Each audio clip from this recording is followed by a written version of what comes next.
This is Sky Sports Live.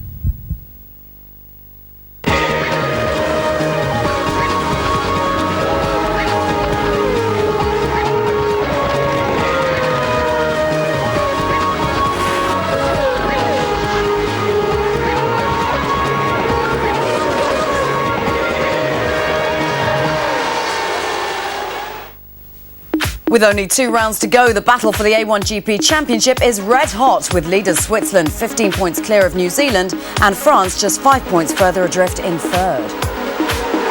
Victory for Neil Yarni. He's done it. Last year, Shanghai was a happy hunting ground for Johnny Reid and Robbie Kerr. Finally, it comes good for Robbie Kerr. He wins in A1GP. A repeat this weekend could see New Zealand lead, with Great Britain back in the mix when the season decider takes place at Brands Hatch in 3 weeks' time. Welcome to A1GP Shanghai for the penultimate round of this season's championship. Today, it's race day. 8 teams can still mathematically take the title, but realistically, the battle for this season's championship is between the top 4, which does include Team GBR. Here's how they line up for race day. On pole for the sprint, the current series leaders are Team Switzerland. Joining Yarni on the front row, Felipe Albuquerque in Team Portugal.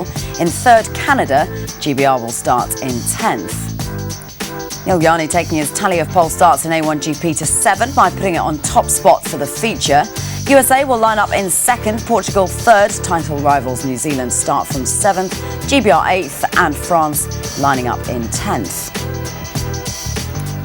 Plenty riding on the outcome of this race weekend in Shanghai. Here to enjoy it with me, Tony Jardine. Tony, let's start with the series leaders, Switzerland. They yesterday recorded a double pole. That's 2 for Neil Yarni this season already. They are the only nation we know now that can win it in Shanghai. They've put themselves in a pretty formidable position to do that, haven't they? They have, but this is the development all through the season. If you look at the 5 pole positions and 3 pole positions that Neil Yarni has had, he's actually converted them into wins as well. The intriguing thing for me is the double pole that he did at Sepang, he's also done here. And the Hermann Tilke circuits, they're very similar in their outlay. But it's the way they're organised, it's the way they're structured, it's the relationship between the technical people and the driver, Neil Yarni. And we mustn't forget, he's got a lot of Formula One experience. He was discovered by Peter Sauber. You can keep right up to date, by the way, with the drivers driving today in Shanghai on the bottom of your screen. Let's talk more about Neil Yarni. He says that he's going to go for points and not race wins today. Can we expect perhaps a cautious approach to his driving today? I don't expect that at all. I think that he's actually spoken to Max Welti, the seat holder and boss, who's an ex-Sauber Formula One manager himself, very, very experienced in the world of sports cars, the world of Mercedes. He's led Le Mans victories. I'm sure he said to him, get some clear air. You know, in this sprint race, you're starting from pole position, get ahead of the opposition as much as you can and get some distance between you and them. We want the points in the bag, we can try and win it today. There's no point sitting back and just going for points. You're not going to do it, it's very dangerous. But the thing is, just look at how smooth the Swiss car is. Look at it, it's not jumping all over the place, and this is about him about to go across the line and claim this double pole position. And just look how smooth it is. And bearing in mind the A1GP cars normally over that curb a little bit sideways, getting out of shape. Not him, smooth as silk, absolutely making it look very, very easy indeed. And that's Neil Yarni, and that's Switzerland at the moment. The opposition, it's going to be difficult for them. Yeah, they're on top, Switzerland, heading into Shanghai. 15 points behind them, New Zealand. In third, France. 33 points off the current leaders, Team GBR. As good a day as it was for the leaders, Tony, how disappointing a day was it for the rivals? Well, Georgia, it just looks like the opposition has crumbled.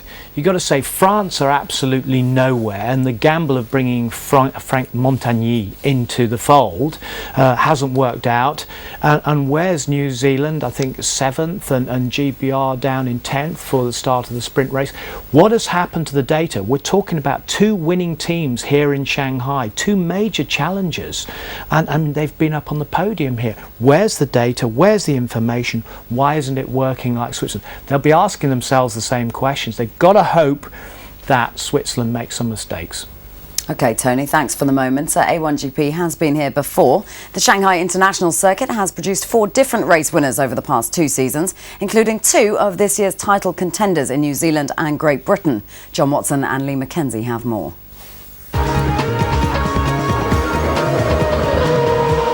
Herman Tilker's Shanghai masterpiece looks amazing, but how does it drive? Switzerland's Neil Yanni and John Watson found out. Neil, the entry into turn 1 here it's very quick indeed, but also you've got a lot of width and a lot of track to play with. First turn, I think, will be an interesting one in the race, as it's so wide and you have many different lines how you can take the corner. I would most probably clip just here in the beginning, the curb, and double apex it. But, well, it's the land of 100 lines. It certainly is, but I mean, with the variation and the choice, I mean, it says to me there's an opportunity to, particularly at the start, if you want to run in the middle of the track, you can hold that position and maybe then make it work for you later in the corner. Sure, yeah. I think you're in a very good position if you just stay wide here on the start. But don't forget, it's a very quick entry. I think it will be about 5th gear entry and then shifting down in the middle somewhere. Neil, you've been grinding away on this long main straight, and then finally the opportunity comes to outbrake somebody into the slowest corner on the circuit, the hairpin bend. Yes, it's very hard to get the braking point right, and then for the hairpin it looks very tight in the entry, but then it actually opens up at the exit, so you can have a lot higher minimum speed than what you think in the beginning. I think that's the best overtaking possibility on the whole track, and you will see many different ways or tries to get past the guy. And I think it will be an interesting corner, maybe like Durban turn 1. 16 corners, 4.6 kilometers in length. On track 3, the variation we're using here at the Shanghai International Circuit. And turn 1 does rush up at you at 155 miles an hour. It goes on and on into turn 2, then drops away very quickly into turn 3, exiting that straight into turn 4, and then the short sprint up to the 5, 6, 7 complex of corners. Easy to overrun them. You don't see it until you're on top of the corner. Then you relax for a brief moment before turn 8, a long, constant radius corner that drops away into the double left. That is turn 9 and turn 10. 3rd gear in and building up speed through the corner to the exit where you're almost flat out and running wide on the curb. Even the AstroTurf on the outside gets a visit from these cars. Back onto the brakes into turn 11. Keep the car neat and tidy, because immediately turn 12 beckons. Let the car run out to the outside of the corner and then bring it back down for the semi-bank turn 13. Onto the quickest part of the racetrack, up to 280 kilometers per hour in the race with a low downforce setup. But it goes on, and all you're doing is waiting for the braking markers to tell you it's 100 meters, get the anchors out and slow down to the slowest corner, turn 14, and immediately blends into 15. And then the short sprint up to the final corner, the tricky and underestimated turn 16. Be neat and tidy in the inside, let the car run out to the exit, but don't overrun it, and another lap of Shanghai is complete. Let's get Tony Jardine's thoughts on the Shanghai International Circuit. Tony, you certainly can't fault the way it looks. What about how challenging a circuit it is for drivers? It's very difficult to learn, and that's because A, it's so wide, B, it's got every manner of corner on it, and there are probably about 10 different lines into corner 1, for example. And in corner 1 you've got to keep the power on and keep turning whilst you're braking and going down through the gearbox. So the start of this particular race, they've belted down the straight and all climbing through there, but it really grabs your attention. The driver has to stay alert all the way through. So a very demanding track, in short. We know what some of the drivers are going to have to do. The top 4 are going to be just looking to get points on the board and perhaps have a slightly more careful approach to others. What about the rest of the field, though? Can we expect plenty of aggressive driving, lots of overtaking manoeuvres on this particular circuit today? I mean, I think the championship challengers have got to go for it, but you're right. The others, like Narain Karthikeyan, looking for his 2nd ever win in A1GP, I think they're really going to go for it in the sprint race, and particularly in the feature race, which we're going to see later on. I think you're going to see a lot of hard driving, and as usual in A1GP you're going to see some aggressive driving. You might see some wheel banging and so on, and we're going to see if the lawmakers are going to be as strict as they were in Mexico. Well, the weatherman's got it wrong again, because before this weekend he said it was going to rain. Now it's set fair in Shanghai. OK, we're going to take a quick break. When we come back, though, it is the sprint race from Shanghai. A1 gearing up for race day.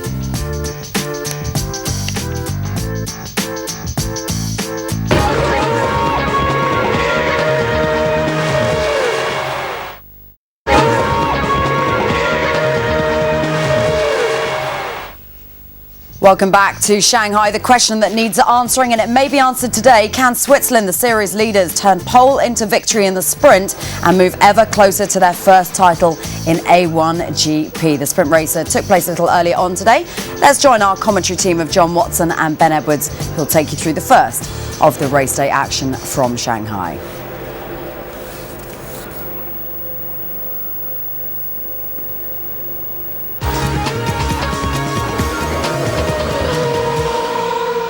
Cars are lined up on the grid in preparation for the sprint race here in Shanghai. And it's pretty good conditions we've got here. There was some threat of rain, even a little bit of sprinkling of rain when I was walking down the pit lane earlier, but it is bone dry, and even the appearance of some sunshine. There is Rob Wickens. He lines up in third place for Canada. Good opportunity for them to score decent points here today, but what a good qualifying effort it was from Portugal. Filipe Albuquerque matching their best ever qualifying performance by lining up in second place on the grid. But nobody could quite match Neil Yarni in qualifying. He's looking pretty happy and relaxed. That's good news from his point of view. And the advantage he had in qualifying, if he can keep that in the race, he should be able to ease away from the opposition. Let's see what happens. This is how they line up then in detail for the sprint race here in Shanghai. It's Switzerland on pole position. Neil Yarni definitely with the speed advantage in qualifying. But up against him, the youngsters, Filipe Albuquerque trying to prove himself. He's done well in the two events previously. And Rob Wickens right behind, a race winner already this year. India well up. Then we've got New Zealand and the United States together. Malaysia and Ireland on the fourth row of the grid. Then Germany and Great Britain with work to do. South Africa and Italy line up together. Then it's Australia and Brazil. China down in 15th place with the Czech Republic alongside. Then the Netherlands and France. Pakistan and Lebanon. And the back of the grid we've got Indonesia and Mexico.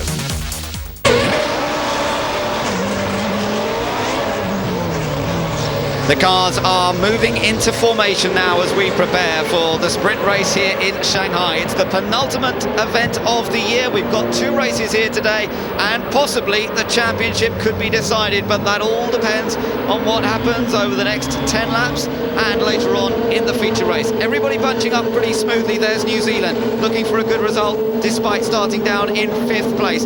Red lights are on up on the start gantry. We're waiting for the start of the 10-lap sprint race here. Neil Yarni leads them away.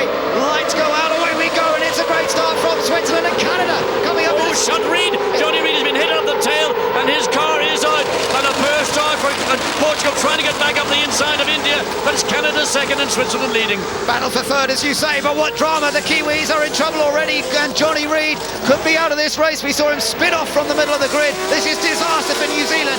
It's great news for Switzerland, though, and you never know. Switzerland might be able to take the title here today in China. It's Switzerland leading. Battles going on further back. South Africa versus Italy, and Great Britain there with a run now on the Italian car. Robbie Kerr trying to get past. Well, Robbie Kerr slides the car, gets all squirrely, then gets the car back. He's got Ireland on the inside. There is Johnny Reid. He got tagged from behind. We couldn't see which car it was, but Great Britain just ahead of Ireland, but still behind Italy. Robbie Kerr doing what he does so well at the start of our race is trying to terrier his way around, but it didn't work in turn 8. And what a start from Alex Young as well. As we look further down the field, the Netherlands trying to move up, but Malaysia, I think, in 4th place were fantastic. Yeah, fantastic getaway from Alex Young. So Malaysia in one of their best potential finishing positions of the season, and quite what went on at the start there. A bit of jostling, and the victim was poor New Zealand, starting from 5th place. Look at the battle for second. Canada defending from Portugal. Yeah, you're allowed to make one move. You're not allowed to come back again, but because the Portuguese car wasn't sufficiently behind, China dives down the inside, takes the position away from Ireland and slots in. But Ireland trying to go the long way around, can't get it done. Might try to cut back, but I think China's taken that position away from Ireland. That's 10th place for China, down to 11th for Ireland. That's amazing for China. They started 15th on the grid, so a fantastic first lap by Frankie Cheng for Team China, but it's Switzerland that leads. Great start from France as well, starting 18th. The problem for USA, what has gone wrong for it, but did they clip? They were ahead of New Zealand on the grid. They were together on the grid, side by actually. side. So maybe there was contact between them. We will have a look at the start replay again here, John. Oh, there. Well, we can't quite see who it was, but it may well have. Well, it was so close to being. They were bunched so tightly together, as is always the case under the rolling start. But Portugal lost that front row grid position. We can't quite see what's going to happen. Happens just It's as they were so behind the difficult to bridge. see bodywork, and that was part of the rear bodywork of the New Zealand car that was thrown in the air. Johnny Reid out, but there, clear lead for Switzerland. Here we were right on board with Robbie. Oh, how he missed that! Unbelievable. It was USA and New Zealand who tangled, I think. We've got the onboard view here alongside USA. Watch this, side by side with USA, accelerating up, and then watch for the clash between the two cars. Interlocking wheels. Round she goes. And that is end of race for New Zealand. What an absolute disaster for Johnny Reid for New Zealand. And the gap in the championship could well be over 30 points. Is the USA damaged as well. Coming in now, I suspect there may be radiator damage because there's a solid whack on the side pod, and that's where the oil and water radiators are mounted. And it's over for the USA. Who was responsible for moving and who? We couldn't quite tell from that shot. Netherlands trying to get past Pakistan, but didn't quite manage to get alongside. So they stay where they are at the moment. That's in 16th place. Still attacking though. Adam Khan having to be fairly defensive to keep Jeroen Bleekemolen behind. Up front, it's Switzerland leading from Canada, Portugal in third, Malaysia in a superb fourth place ahead of India. So Malaysia must have passed India on that first lap, because India and Portugal were side by side into the first Yes, they corner. were. I mean, it was a solid third, fourth place for India, but then Alex Young did what he does so frequently, just quietly slipped up, and there's the damage to the wing of the USA car.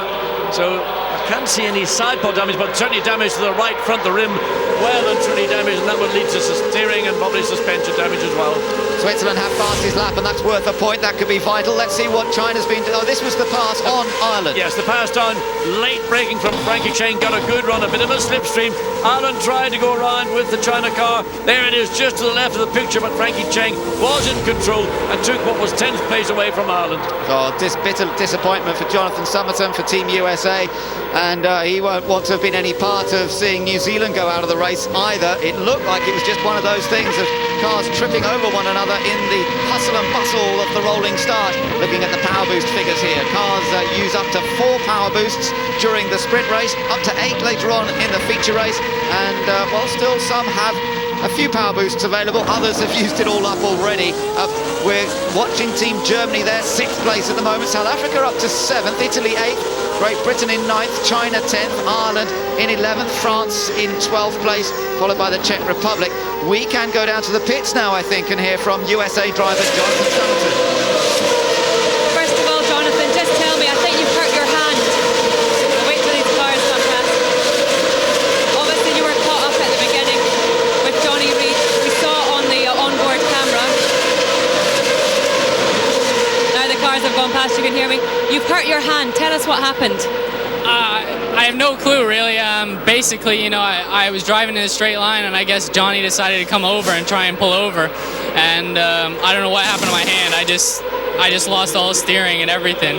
And my hand is really throbbing at the moment, so I'm going to go check it out at the medical center. How damaged is your car? We don't know, but I lost basically all steering. I just tried to limp it back home so that they can get to work on it. I don't know yet. Jonathan, thanks for talking to us. Go see the doctor. Thank you very much. Well, there's the consequence of what happened at the start. A replay of Jonathan Somerton and Johnny Reid making contact. Here we are back live, though, with race leader Neil Yarni of Team Switzerland. Look at the lead that he's managed to open up over Canada in second and Portugal in third. And it's now Canada's actually got the fastest race lap. That initially was held by Switzerland. 1.5 seconds behind. It seems not a very long amount of time, but it is in terms of distance on the racetrack. But it is Portugal that is sort of shadowing Canada and now getting under the rear wing of that Canada car coming into turn at the end of the straight, turn 14. India re-challenging Malaysia once again, having nipped past somewhere on that first lap. Malaysia now finding themselves under pressure for fourth. India following, then Germany as well. Watch out for Michael Ammermuller. We know how aggressive he can be in the races. Then South Africa and Italy following through. Their 7th and 8th still in the points. Then it's Great Britain in 9th place and China in 10th position. So China's done a great job here to get from 15th to potentially scoring a point. Well done by Frankie Cheng. But now things begin to settle down a little bit. We've got the Czech Republic and France going through. They're running in 12th and 13th places. So the midfield with South Africa in 7th, Italy behind, and they're forlorn, and understandably so, Johnny Reid. And certainly in the case of Jonathan Somerton, he felt he didn't move across, and looking at the pictures, it certainly one of the two cars did. And the question is whether Johnny Reid, was he forced to make that move? To me, what's amazing is that there was only one car actually taken out in that incident, because there was so little room in the middle of the field. Always the danger area at the start of a race, particularly a rolling start. Of course, the USA car was damaged as well. There's part of the front wing end plate. That's on the racetrack. There is debris on the racetrack. The drivers are being warned about that consistently. There's other bits of the bodywork. It's hard to tell whether that's part of the front wing assembly, I think. Maybe the rear wing assembly, part of the New Zealand car. So there are flags at that part of the racetrack to make drivers aware. And not surprisingly, that incident is already under investigation. So we'll see what comes of it. But up front is Switzerland, Canada and Portugal. There's Malaysia in the yellow car in 4th place. India, blue and white machine, that's running comfortably in 5th, but under attack from Team Germany. And then there's that little gap back to South Africa and Italy. Things fairly settled at the moment. Despite the long straight here, it can be hard to get right alongside somebody. We've got Lebanon, Indonesia and Mexico bringing up the rear. Well, Neil Yarney for Switzerland has now found that groove, the one that he found in qualifying for both events here this afternoon, and has now pulled out a 2.2 second advantage over Canada.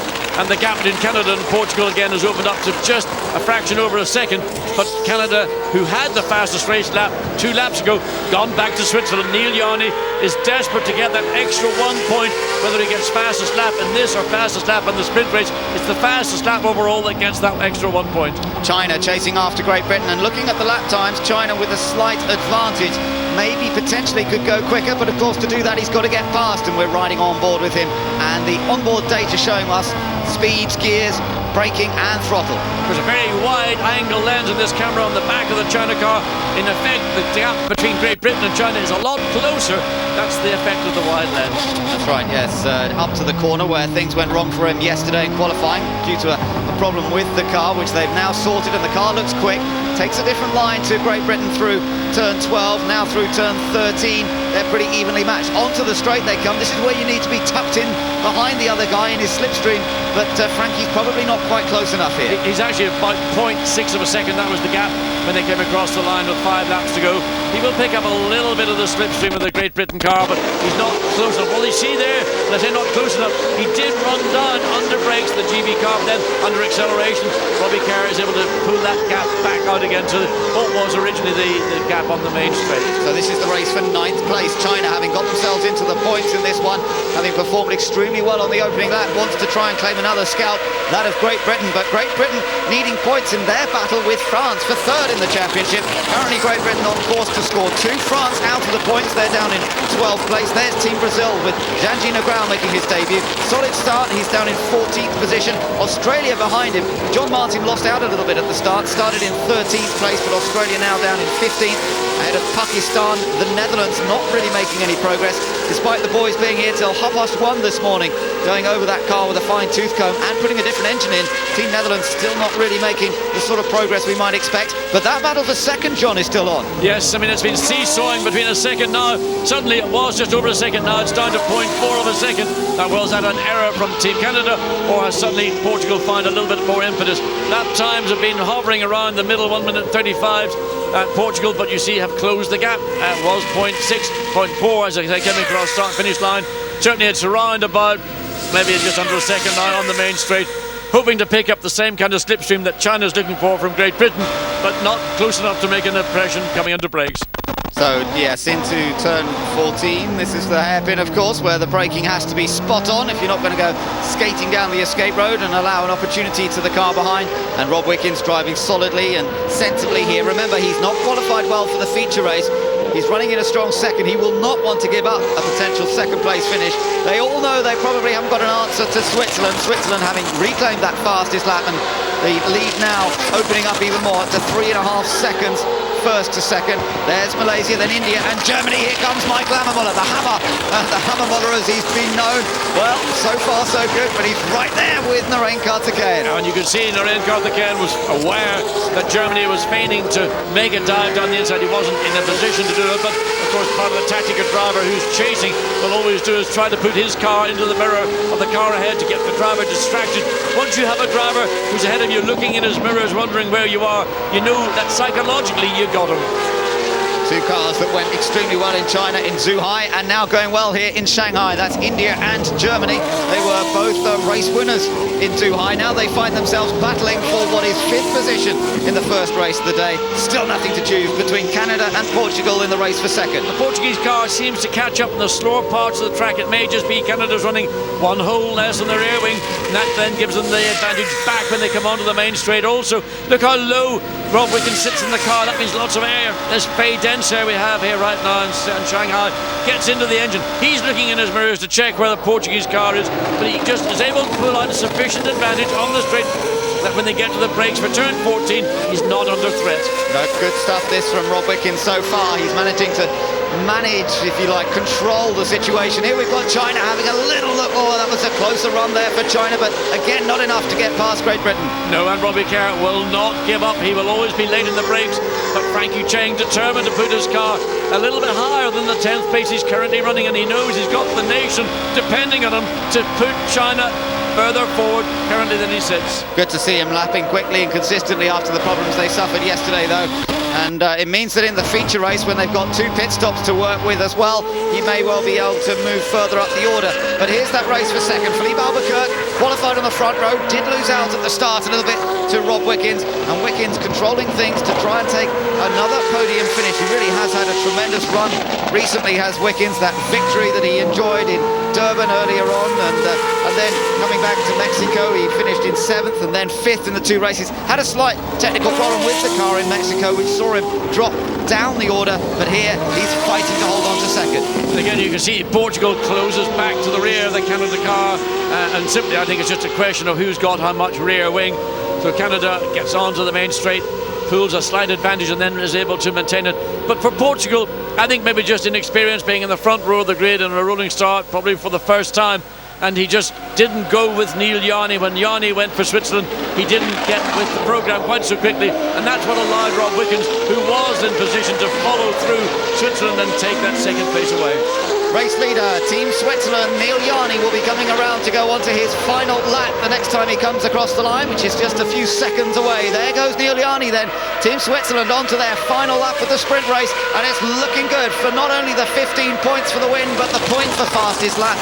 No one has been able to challenge their pace, but it's still Canada versus Portugal for second, and then in 4th place it's Malaysia, 5th India, followed by Germany and South Africa, and no change there at the moment. Germany still applying the pressure to the back of the Indian car, but there's been no change to those positions.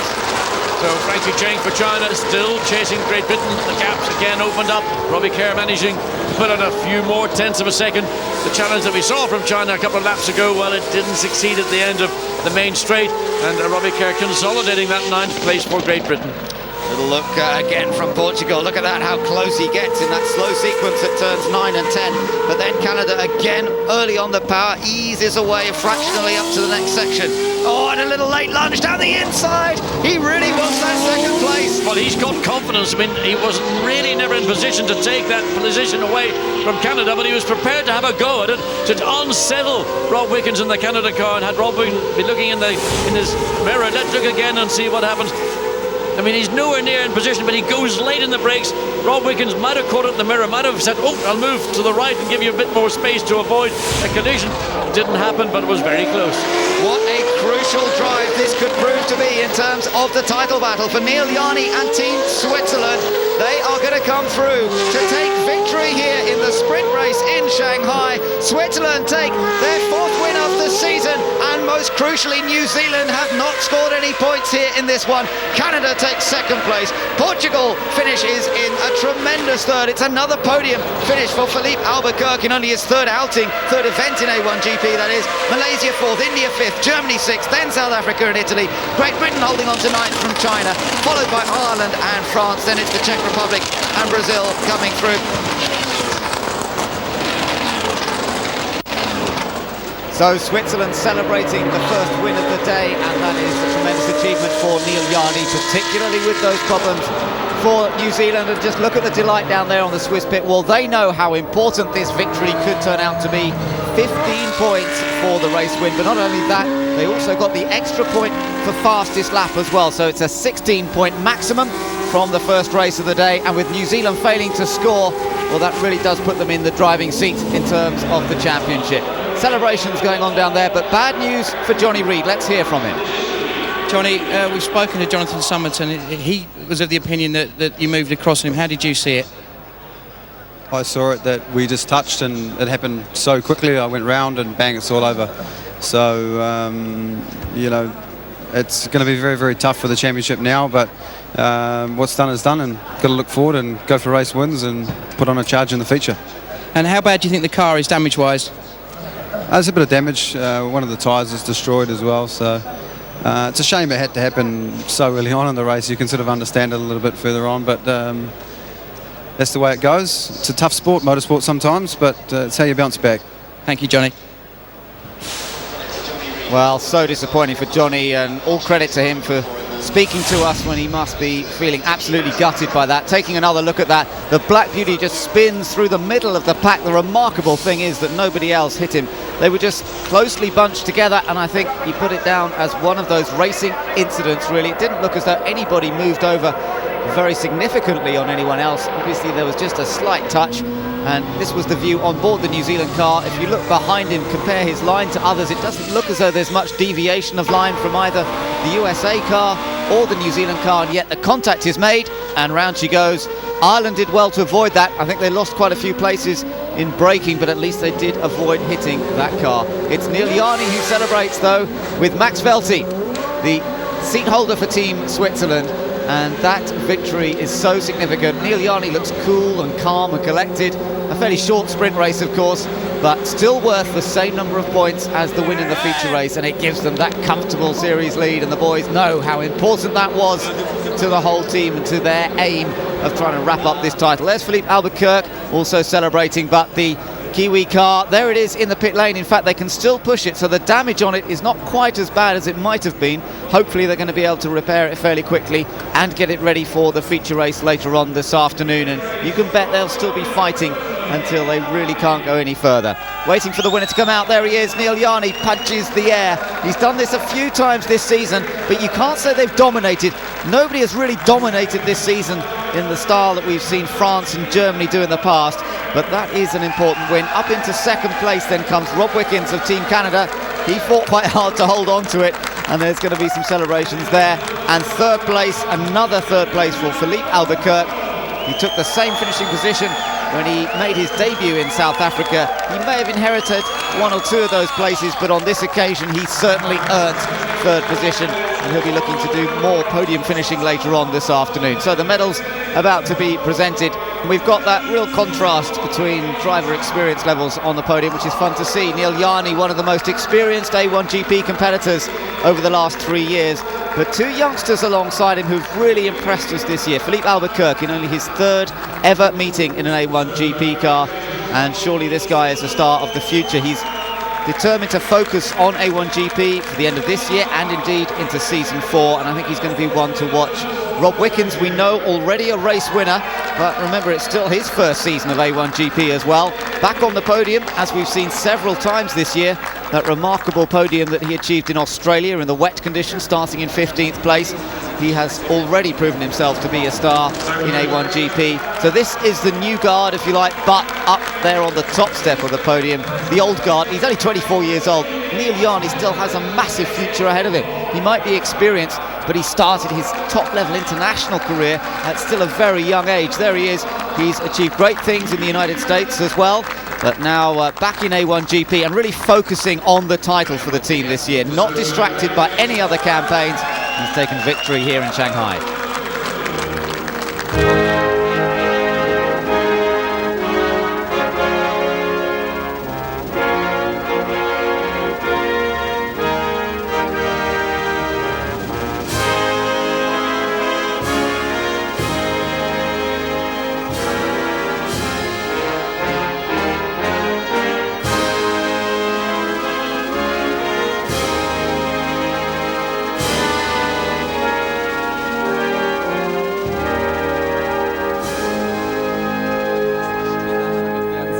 So the Swiss national anthem plays out, and Neil Yarni applauds the team as well. Remember, Malaysia just off the podium in the end with a fine 4th place finish, India in 5th. But let's hear from the top 3 now.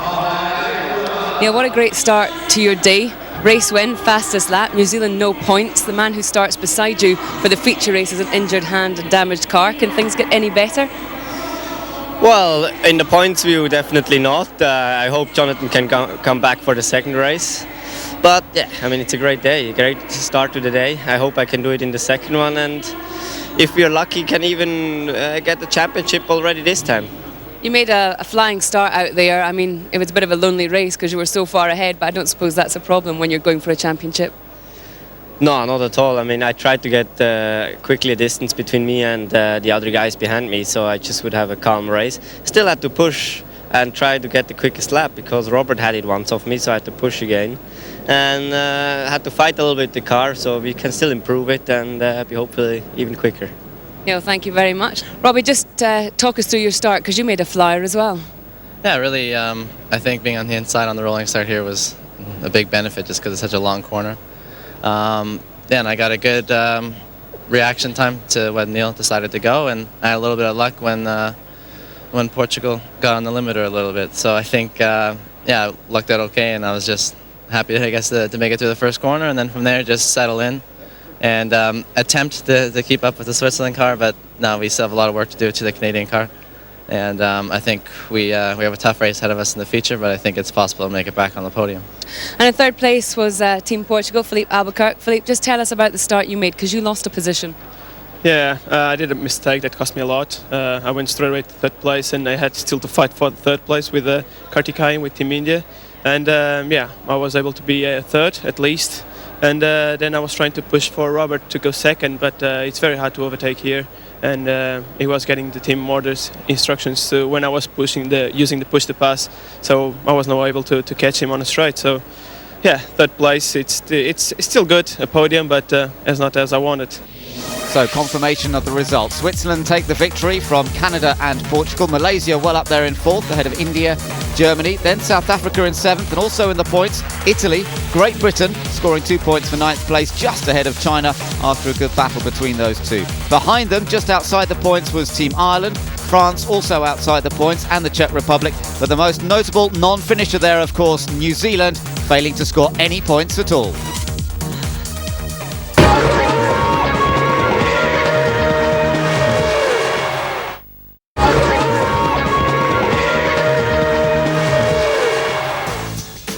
Welcome back to A1GP China. After victory in the sprint, Neil Yarni is moving ever closer to a series title win here in Shanghai.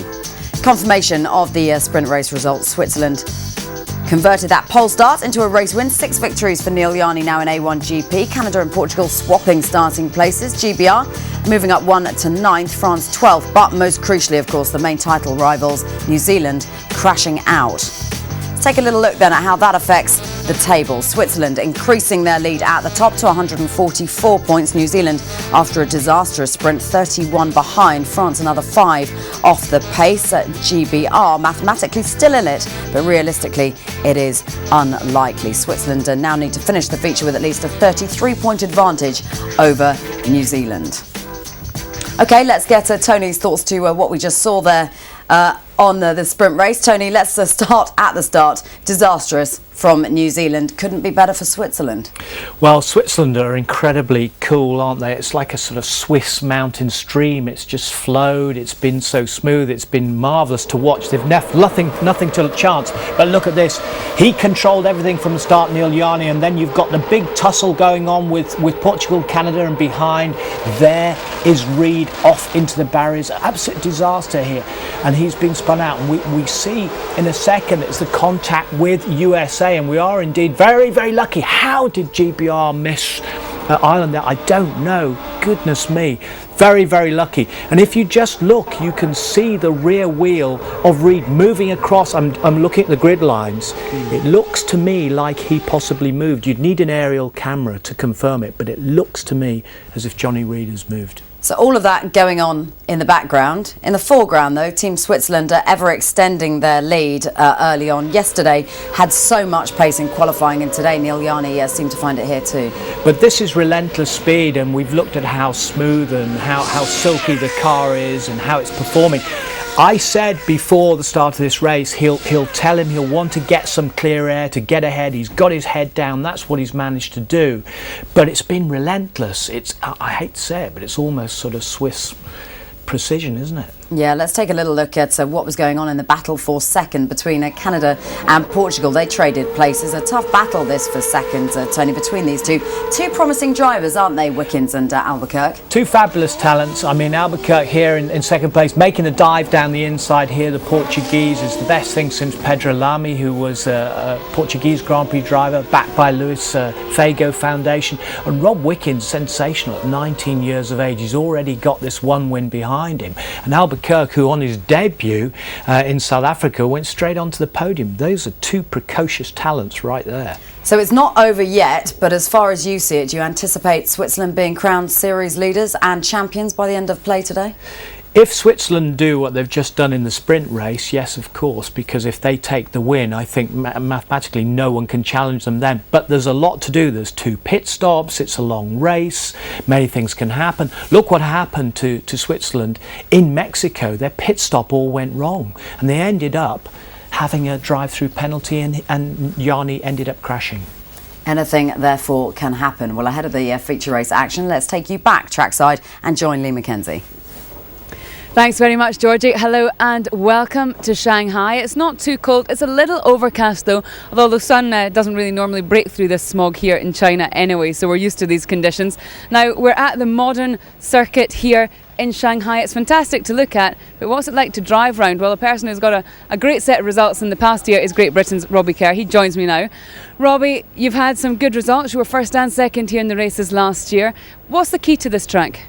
It's just all about being smooth and carrying the speed, and if you over brake slightly you're going to lose time straight away, but if you go into the corner a little bit too hot you'll catch a little bit of understeer or oversteer and the time's gone away. So it's all about keeping the car within itself and just carrying the momentum the whole time, and as soon as you have a break from that, well, you're going to be slow. But luckily for us so far this weekend we've been reasonably quick, and hopefully we'll have a race here like we had last season. You certainly have. I think the team have put some instructions on the board behind you. Maybe that's a subtle hint. Of course, you did get pole position in qualifying last year. Is the car the same? Are you the same? Can you go out and repeat that this afternoon? I think we've got a good opportunity. It's very close between all the drivers up and down the pit lane so far. I think the top 6 is separated by less than a couple of tenths, and it is really close out there. But comes to qualifying, I know what we need the car to do, and hopefully we can make sure it does it and be on that front row. Robbie, thank you very much. Well, Team New Zealand, Johnny Reid as always, the ones to look out for, but also too Team France. They've got a Formula 1 recruit in Frank Montagny. He's behind the wheel this weekend, and of course, as always, Team Switzerland, Neil Yarni. They could win the championship here this weekend if everything goes perfectly for them and very badly for New Zealand. But for the moment, from here in Shanghai, back to you. So far today it's gone with Lee's script, hasn't it? Time now to find out which of our 7 competition winners from this season so far will be joining Team GBR for a weekend's hospitality at Brands Hatch in 3 weeks' time. It's a big well done to Steve Wenham from Burwell in Cambridgeshire, whose name was drawn out of the hat by Robbie Kerr in Shanghai yesterday. A1 Team GBR will be in touch with you very soon indeed. Well, of course, you can enjoy all the action from the final A1 race day of the season here on Sky Sports in 3 weeks' time. It's bound to be a very special weekend at the home of British motorsport.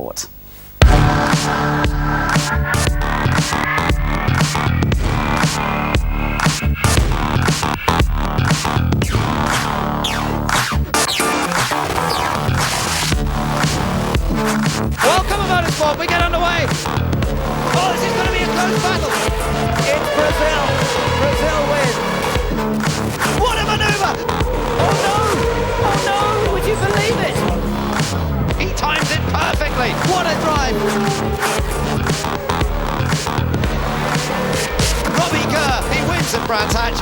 Oh, this is real racing between 2 quality drivers here. What a show they're putting on for the fans here at Brands. If you'd like to be part of what promises to be a great weekend at Brands Hatch, there's more information on the website. Just go to a1gp.com.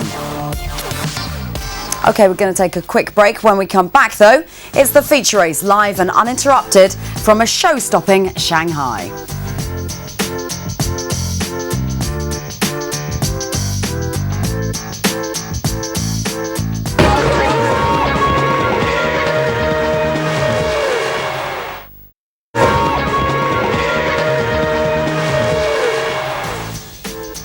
Welcome back to Shanghai. Can Switzerland wrap up the title here in China, or will New Zealand spoil the party after all? Taking you through live and uninterrupted feature race action is our commentary team of John Watson and Ben Edwards.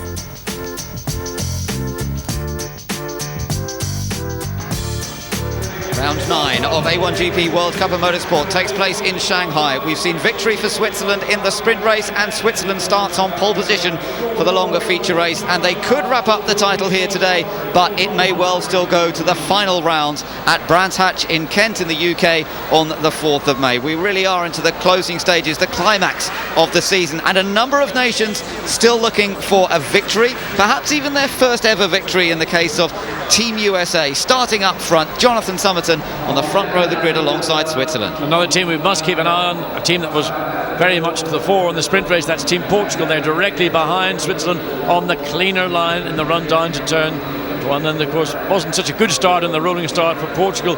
Standing start, I think, to be a little bit more confident coming from the team, and they will therefore try and just follow the Switzerland car into turn one. Germany, Michael Zammermuller starting from a little bit further down that. He's in 13th place for this one. Let's take a look, in fact, at how they do all line up as we get ready for the start. So it is Switzerland on pole position, but the United States alongside this time, and a big opportunity this for Jonathan Somerton on a circuit on which he has always gone well. Managed to have an accident towards the end of the feature race last year, which denied him a good points haul, but he's up there on the front row. Then it's Portugal and Ireland. Watch out for Ireland. Remember how fast their stops were in Mexico, where they won last time? Well, he starts 4th again, does Adam Carroll. India and Malaysia then next up. Then New Zealand and Great Britain. South Africa and France together on row 5. Row 6, it's Italy and Canada. Row 7, Germany and the Czech Republic. Australia back on the next row with Pakistan, and on row 9, Brazil and the Netherlands. Row 10, Lebanon and China, and at the back we've got Indonesia and Mexico. So that's how the 22 nations are all set to start this feature race in Shanghai. The grid beginning to clear now as we're into the final countdown towards the start of this race, and an all-important race it is in terms of those points. As I say, 31 points now separating Switzerland from New Zealand. They're not the only two nations that could still win the title, though. France and Great Britain mathematically could still do it, but of course they would need something pretty disastrous to happen to Switzerland and New Zealand. But who knows what will happen? It still might go all the way to the final two races at Brands Hatch. Everybody looking forward to that. It is going to be a real fantastic festival of action on May the 4th. No matter what happens here, no matter what the point situation is, it is tremendous to see the A1 cars there at Brands. But right now, Team Switzerland looking for 2 out of 2. We've had a lot of different winners this year so far, 9 to be exact. 9 different nations have taken victory. Very different story to what we've seen in A1GP in the past, when France dominated the season 1, Germany with Nico Hülkenberg dominating season 2. Well, Neil Yarni for Switzerland here certainly hasn't dominated season 3, but he's been up there all the time, consistently finishing on the podium, scoring victories, and perhaps more importantly, he's been the only driver in that Swiss car throughout the whole year, and that continuity absolutely vital in terms of scoring points every time out. Right, we're into the final stages now of the build-up to the feature race. 先生们，为了国家的荣誉，发动你们的引擎。Gentlemen, for the pride of nation, start your engine.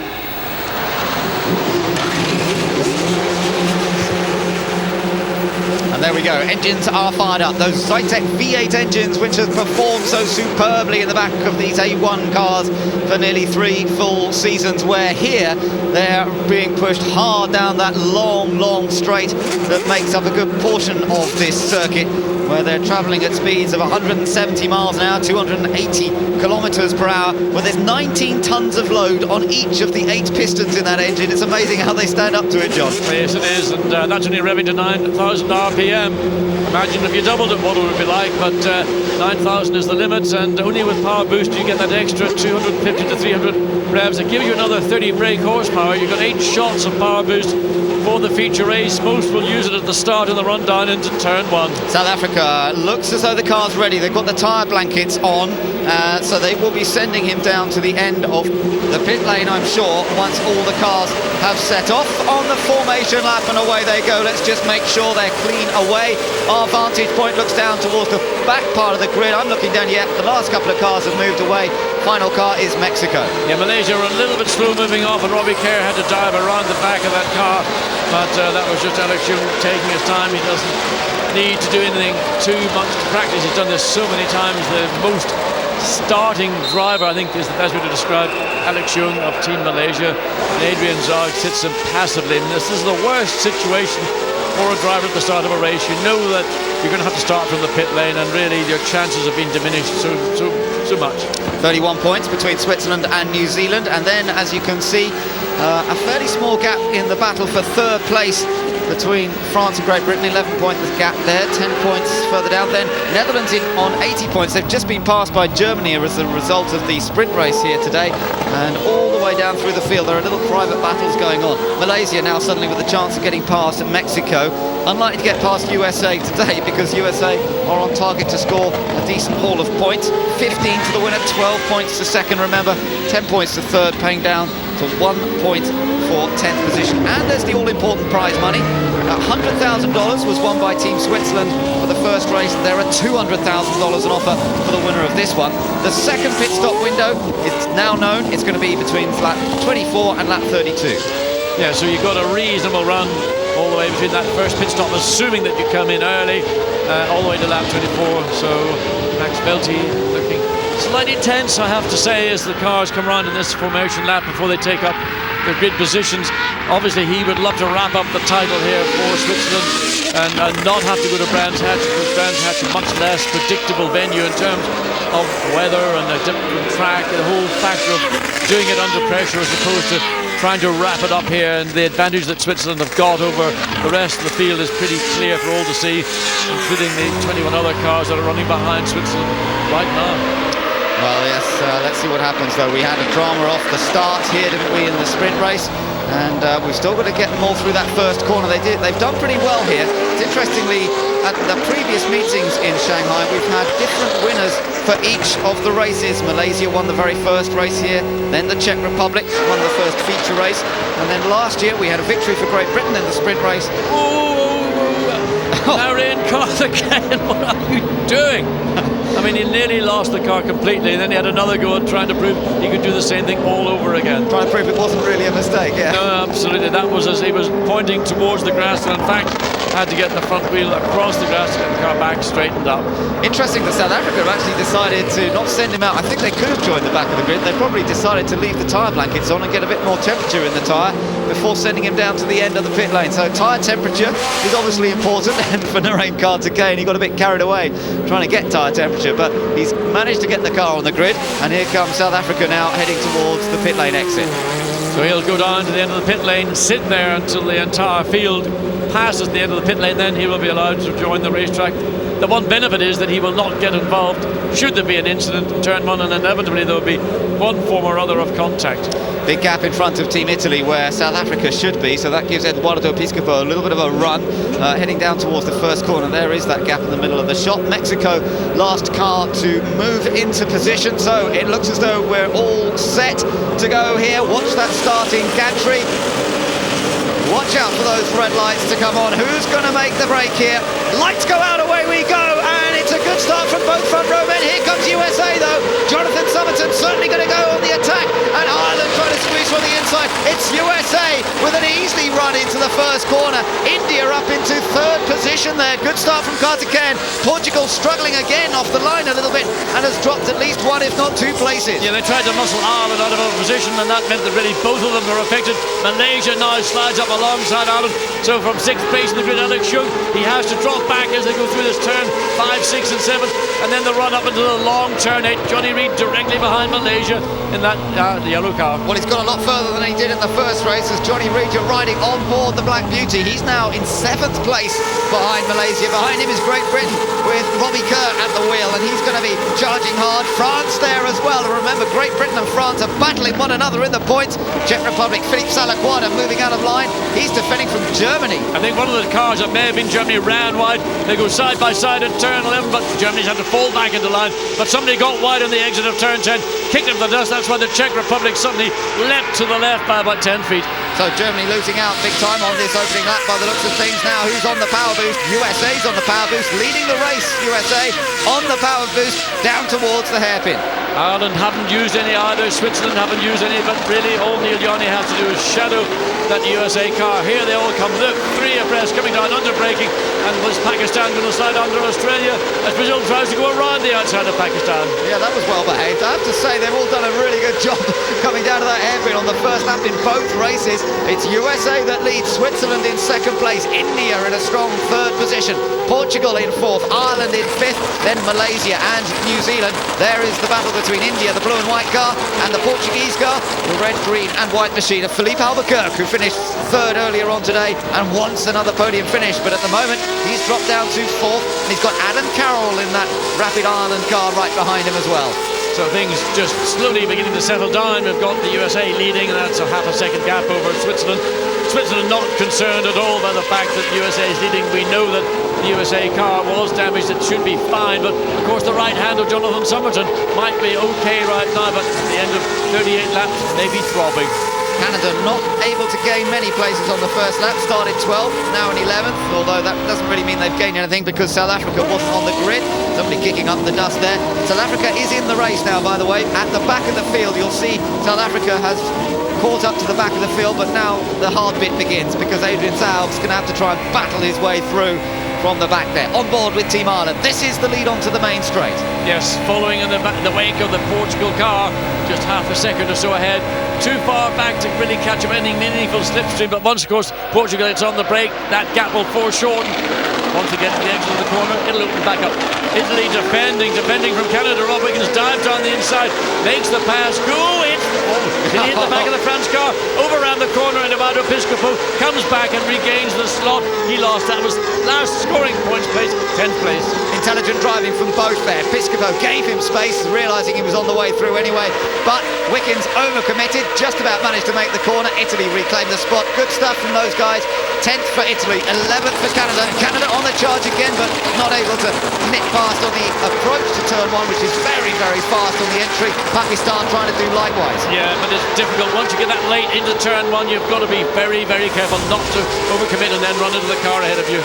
So let's take a look at that start once again. Portugal cut across early, but it seemed to go a little bit wrong for them after that. Now watch Portugal forcing Ireland to back out of it. The grass was up. So here we go. Poorish start from Neil Jani. USA get the advantage. Ireland trying to come out behind. Portugal again has to back off, and it's India who finds the slot, but also the yellow car, the Malaysia car of Alex Young, side by side going through turn 2, and then the drop into turn 3. Absolutely. Well, I think also, just taking another look at this from Team Ireland's point of view, he tried to go right here. Look, he was running out of space because the grass is coming up, had to back out of it and tuck in behind. Well, I mean, there's nothing unfair about that. That's what you get at the start of a race, just finding track position. Unfortunately, the grass comes back out into that as the exit of the pit lane. And everybody falls into line, and it was a clean first corner. Yeah, it was a very good first corner. The leaders are USA and Switzerland at the moment, with India holding on to 3rd. Switzerland, I'm sure, capable of going more quickly, but got to try and get past USA. Canada, again, having a little think about passing Italy, but not close enough, followed by the Czech Republic and Germany. Australia, then Brazil. Here's China trying to gain some ground, nips down the inside of Mexico, and that's up for 19th place. And Indonesia and the Netherlands, I think they swapped around last time, so Netherlands up to 17th position now, but not where they should be at all. They've been struggling with their car all weekend. Portugal beginning to threaten India. India taking the wider line into turn 1, the tighter line for Portugal. That's a question of preference, a question of how your car is set up. Whether there's any difference in performance between India and Portugal, I think it's a pretty close match. This is going to be a good race to watch. Ireland tagging onto the tail of the Portuguese car, and should these two get together and have a few little tears, it'll be Ireland will be a beneficiary. Yeah, Adam Carroll will be trying to watch this and see if there are any opportunities presenting themselves. We're on board with Adam. Winner last time out in Mexico. That superb feature race victory. Good run through here. He's going to get a good one. He might look to have a slot down the inside into turn 11. He's not. Portugal is not going to get it up easy. He has a look down the inside, not close enough. But there's the threat. While Portugal's focused and lasered onto the back of the India car, Adam Carroll's watching both cars and will try and make one or both of them at some point work for him. Flashing across the curb cam there on the exit of turn 13 and onto the main straight. They achieved their maximum speed pretty early down this straight, and then they just got to sit and wait and see if there's anybody in their mirrors before getting on the brakes down into turn 14. It's the United States still leading in the early stages of the feature race. India's the one to watch, under pressure from Portugal, Ireland and Malaysia and New Zealand joining in. Yeah, there's 5 cars all having this battle for third place. And currently of the 5 cars, Ireland is the one that looks like he might be in the position to try and do something, catch Portugal unawares as Portugal's focusing on the India car, with now Malaysia coming under pressure from Johnny Reid, the title challenger to Switzerland in the New Zealand car. So that's one to watch, yes. Johnny Reid, there he is, tucked in behind Alex Young. These two have had 1 or 2 little contretemps, 1 or 2 comings together. Not recently, because Malaysia showing much better pace here this weekend than we've seen from them for a while. Former winners at this Shanghai circuit. But Alex Young hitting his form once again just towards the end of the year.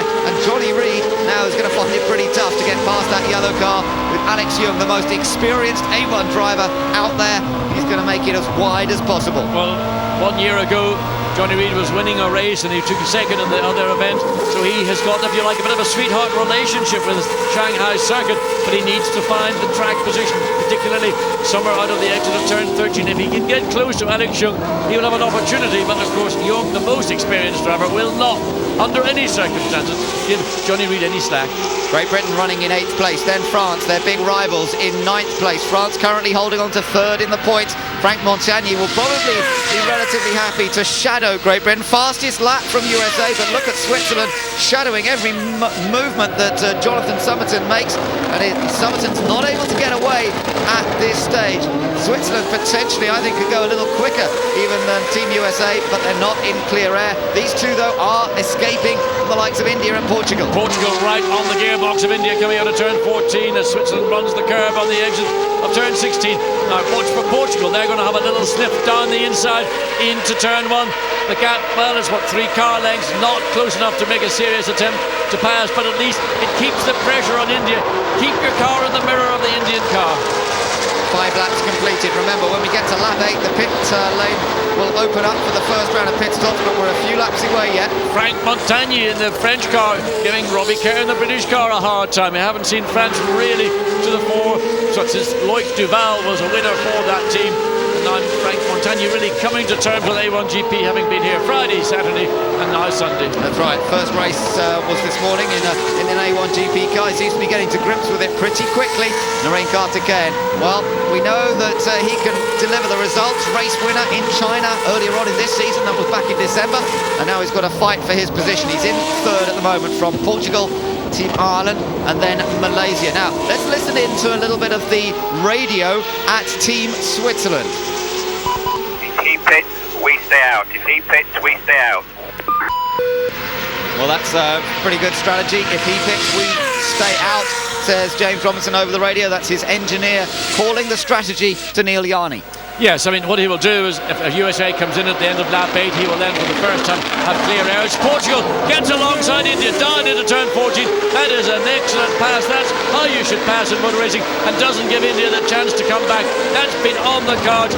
Now Portugal has made it happen. It'll be Ireland next to put pressure on the India car.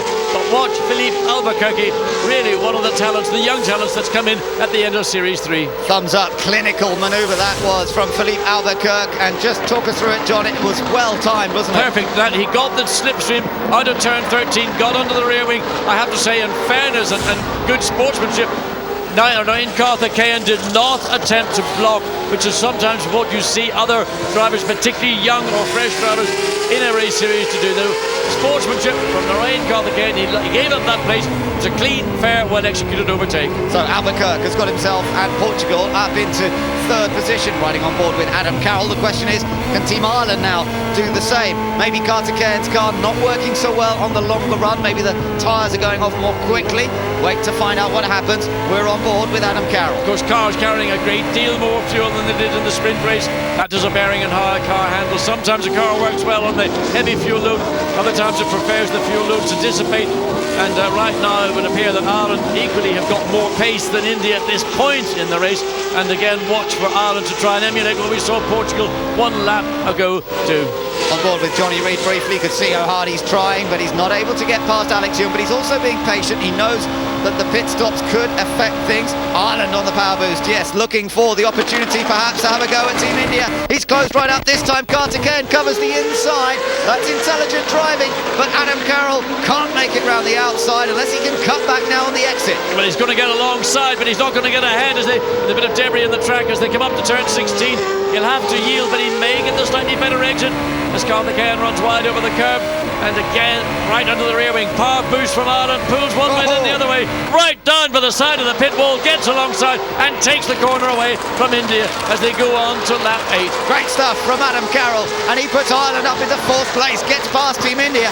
India just struggling a little bit at this phase of the race. 7 laps have been completed. Pit window will open soon, but Ireland are on the move, up the order once more. They're into fourth place. It's USA continuing to lead from Switzerland. This is how Ireland got past. Well, he was having a little move one way then the other way, but the right way was down the right hand side, get the corner, take it away from India. And again, there was a more fight from India to Narain Karthikeyan. With Ireland in the past, they made it easy for Portugal.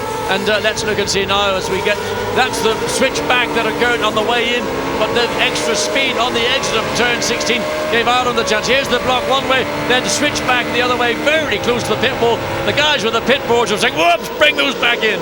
Mark Kershaw pumping the air with that one, delighted to see that he got past, and that puts Ireland up into fourth. So Portugal, there you are, in third, Ireland chasing in fourth, and the pit window about to open up at the end of this lap, and we'll see who comes into the pits first. It usually is an advantage to come in early, unless you're in a situation like Switzerland here, where they could potentially lap more quickly than USA if they had some clean air. The question is, if the USA chooses not to come in, will Switzerland dive in at the last moment? Because they're not going to know if the USA is going to come in, other than by maybe getting a look into the pit window or into the pit garage of the USA car. 8 laps completed. Next time around, we'll see people starting to come in, I'm sure. But at the moment, they've got to complete one more lap of this Shanghai circuit. India now then in 5th place and dropping back a little bit, although staying at a reasonable gap back to Malaysia and New Zealand. And then behind New Zealand, remember, it's still Great Britain and France. That's the battle for 10th, still between Eduardo Piscopo of Italy in the blue car and Team Canada's red and white machine, driven by Rob Wickens. Close into turn 1 and 2, not close enough to get past. Canada started 12th or up to 11th. Team USA is going to come in at the end of lap 8, so anticipate that Switzerland will stay out, and this is the opportunity for Switzerland to get in maybe 1-2 extra laps in clear air. Currently they're lapping in the 1:37 1s and 2s, and I suspect that once Switzerland gets clear of the USA car, he can get a couple of laps that would clip into the 1:36s, and he might make up an effect on the road, maybe a second or a second and a half before he would make his pit stop, and that of course a valuable cushion when it comes to that pit stop. No surprise to see India getting ready, because definitely they've lost a little bit of performance over the last lap or two. It might be something they could fix with a new set of tyres and just minutely adjusting the tyre pressure. So they want to get India in quickly and see if he can't fight his way back into a podium finishing position. Down in 5th place at the moment. Here is New Zealand, 7th position for Johnny Reid. He's got to play the patient game a little bit, but he also knows he needs to go chasing after Switzerland if he's to keep this championship alive. Now, who's coming in? USA comes in, and indeed Switzerland stays out as we expected. So last lap for Switzerland was a 1:37.1. Let's wait one more lap. India likewise into the pit, as is Malaysia and New Zealand. So 4 of the cars in 5th, 6th and 7th all make their way in. Also we got Robbie Kerr for Great Britain staying coming in as well. So all the way down to 9th place. Stop for the USA. Team come out, cars go on, the jacks go onto the car. So vital stop this for a number of teams. Great Britain in, but France not in. So an opportunity for Great Britain to escape the clutches. Out goes Team USA, keep it clean. That's good, neat, tidy exit. Watch for the overall pit time. Look at the camera we've got right over the New Zealand pit. What a crucial pit stop this could be for Team New Zealand to get them right in the hunt. We've seen them do it before. They're one of the fastest teams. India on the way, and New Zealand get out ahead of India, out ahead of Malaysia, out ahead of Great Britain. That's another fantastic stop by the New Zealand crew. It's not as, it is fractionally quicker than USA, as you can see. That was a crucial stop. Problems though down at, was that Indonesia or Canada? It was Canada. Canada, yeah, I think it was Canada. So that's a real shame for Rob Wickens. They can't get that left rear sorted. And they're having struggle, and no, there's the wheel will not locate on the dials.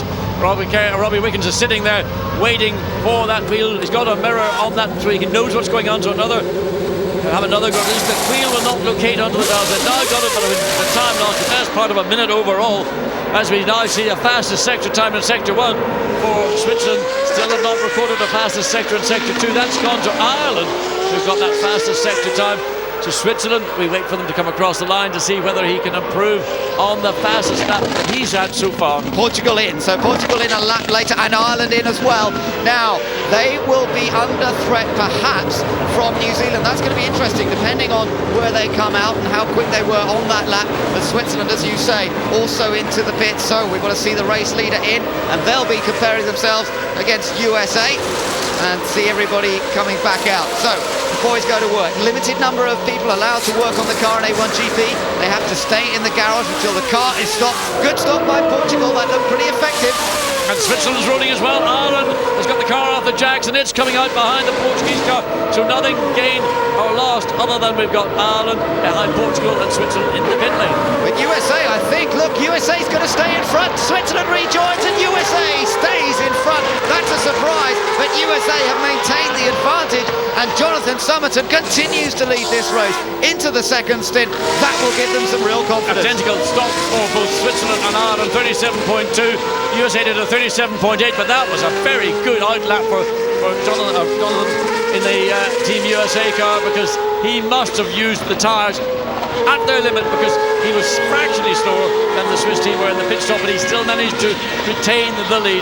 So Jonathan Somerton, great pit stop, and a great job for USA, and a great outlap for Somerton. Good stop by New Zealand as well, because they managed to gain a couple of places in those stops. They managed to get past Malaysia and India as a result of their quick stops, and now you see the Black Beauty in the background. Team Ireland there ahead of them, but then it's New Zealand, and then further back it's India and Malaysia, and then Team France and Great Britain. Now that's a change. France got in and out ahead of Great Britain, so Robbie Kerr has lost position in that pit stop. So good job by France, getting their man back out, find a position in the pit lane. Always better to do it in the pit lane than have to struggle to do it on the racetrack.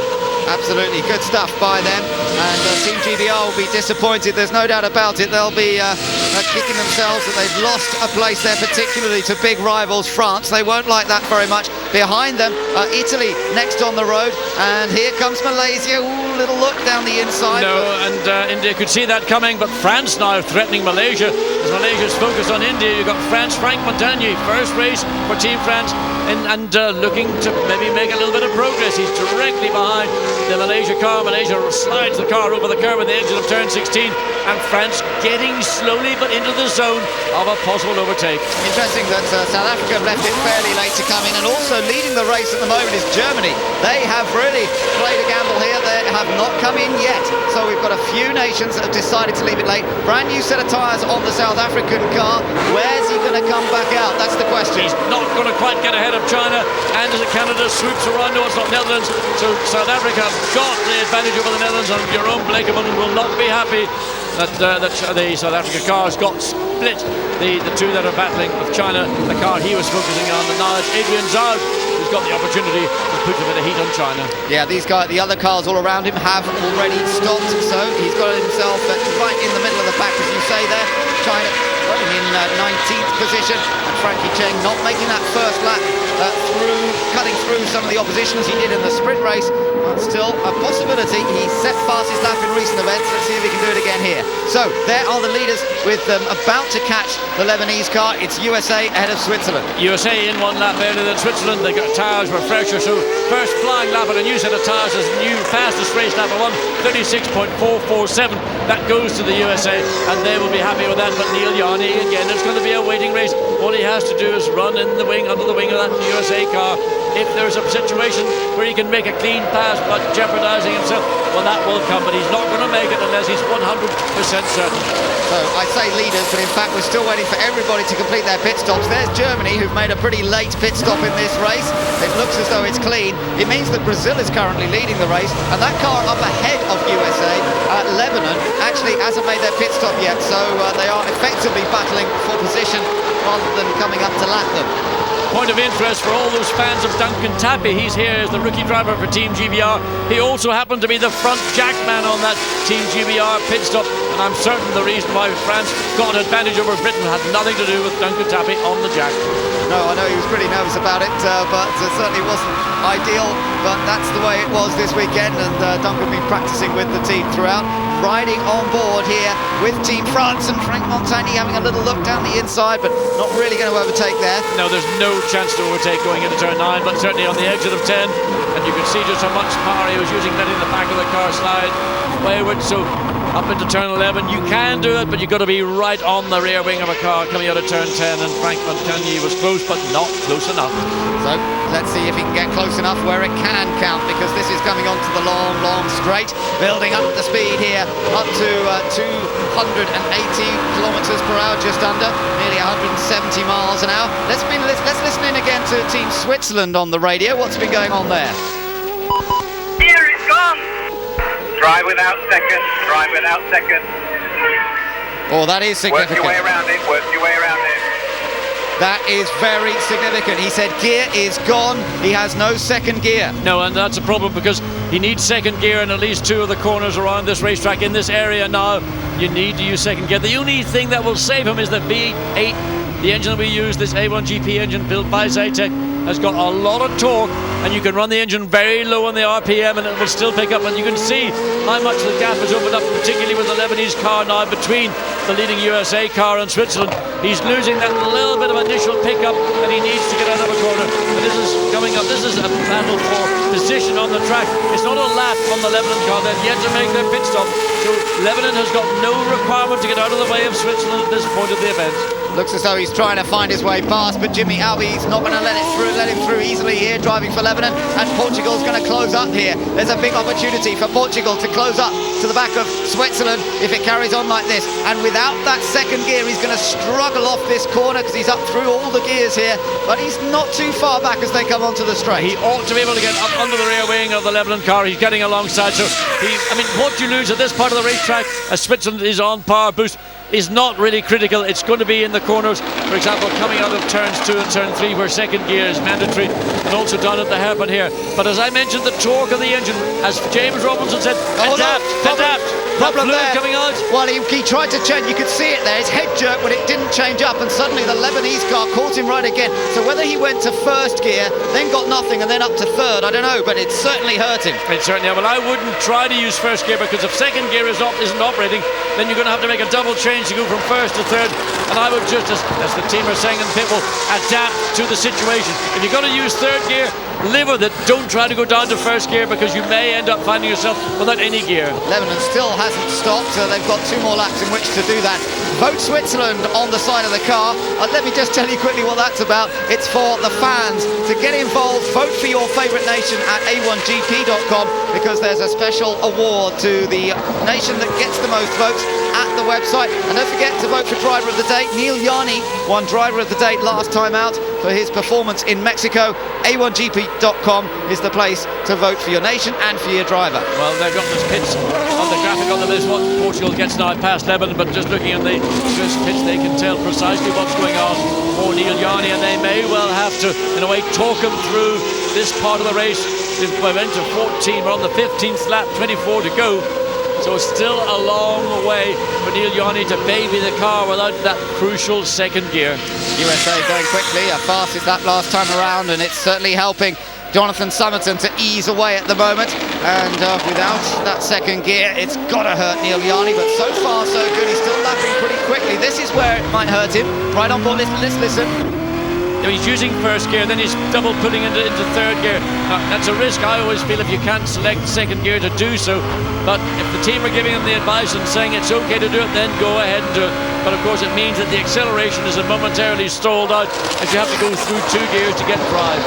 So tough call this for Neil Yanni. He's got to completely adapt his driving style, and the worry without second gear is what is rattling around in there that means it's broken. New Zealand coming through in 5th place, 11 and into the pits at last, so that means India into 6th. Germany and Great Britain a battle for position, and this is for 10th place. Germany and Great Britain always get locked together somewhere on a racetrack. And Robbie Kerr slides it. Does that offer a chance down the inside? Not enough room, but indicative of where Great Britain have been all weekend. They've never got this car to really work. No, they've been struggling, and Michael Ammermuller definitely much closer here. These guys are fighting their way over what at the moment is 10th, but it'll be a little bit better than that once we've seen Lebanon make their pit stop. It'll be 9th place, other cars around them. Everyone else has stopped. They've still got France up ahead. They're chasing Malaysia. Not much of a gap between this group of cars. All of them battling for each point that they can find. And there's no doubt that Germany potentially quicker than Great Britain, but can he find the space? Last of the late breakers is Robbie Kerr. It's going to be tough to pass him. Just at the head of that little group is India, and you can see, we saw a moment ago, just how much the car is sliding around as we look back onto the pit wall with Team Germany. Michael Ammermuller knows he's got the lap time potential. He's got to find the opportunity to get advantage of it. And bits of rubber flying off as Robbie Kerr peels off one of those tear-offs in his visor to give him clearer vision. Well, the vision he needs is not necessarily ahead of him. It's what's going on behind with Germany under attack. Malaysia attacking India, and Malaysia down the inside. Can he hold the line, or will Narain Karthikeyan cut back? Well, he's got it, he's done it, and that's a great move by Alex Young. And that's the subject of the oversteer that India's been struggling with. We've noticed it around the track, especially in turn 9. He's not had the speed off the corner, and a good run from Alex Young. We've got a drive-through penalty, by the way, for Team Lebanon, but there again, a well-executed pass. India tries to cut back and get up the inside, but Malaysia had that situation covered. Here's an on-board with Malaysia. Yeah, he just judges the moment to perfection, gets late on the brakes, just manages to squeeze past. Narain Karthikeyan gave him just enough room, and that puts Malaysia in 6th now. In fact, India, I think, just had to turn away marginally to avoid contact, because that was a missile coming down the inside, painted yellow with Malaysia all over it. That's right, he was coming through no matter what. Lebanon's penalty is apparently for speeding in the pit lane. So Jimmy Albee has picked up a pit lane speeding limit penalty, and he'll have to come through for a drive-through. Just quickly run through the order now that everybody has made their first stop. It is USA leading, wide there from India, and that's putting him under more pressure again from France. Here comes Mongsani having a little look. Switzerland are still 2nd, Portugal 3rd, Ireland 4th, New Zealand 5th. Then it's now Malaysia and the rest of this group, India, France, Great Britain and Germany. That's your top 10. Outside the top 10 is Italy, Czech Republic, Australia, then Brazil, China, the South Africa, Pakistan, Netherlands down in 18th, Indonesia 19th, then Lebanon and Canada way down after that slow stop. Watch Germany, they're lining up Great Britain as they come down the straight. India on power boost, France on power boost. Wait to see if... Well, Germany not quite able to do it. Robbie Kerr thinks he might have seen an opportunity. These 3 cars, India, France and Great Britain, got very close indeed into turn 14. And that cost Robbie on the exit of the corner. This is going to put him under pressure from Germany. Where's Germany? Not quite there. I thought he might be able to get alongside on the approach to the left-hander, but it doesn't happen. He's still got a run going, though. Yeah, but Germany had the better line and exit through the corner. Robbie Kerr compromises entry into the corner. Now Germany under the rear wing, comes up, gets on the left-hand side. Wrong side of the track for Germany to make the pass. And once again, Great Britain defend Germany.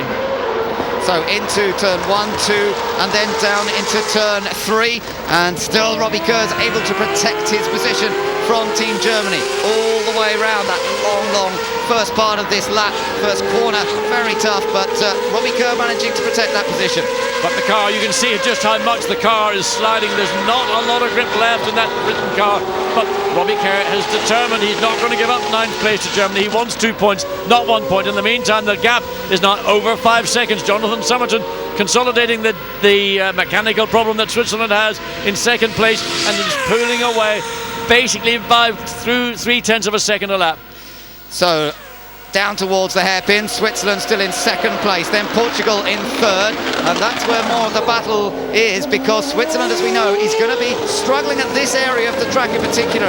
If Portugal can identify that and try and take advantage of it, could be a chance here for Philippe Albuquerque to move them up into second place. See how he closed up a bit there, but the rest of the lap, Neil Yarni's doing a fantastic job of maintaining the pace. Yes, I suspect now Portugal is aware that the problem that Switzerland have got, Neil Yarni will be really considering, I want to finish this race on the podium, whether it's second, as he is currently, or third. And I suspect when Philippe Albuquerque gets close enough to offer up an attack, there's not going to be a lot of resistance from Switzerland. It is most important for Switzerland to guarantee the most possible points that they can.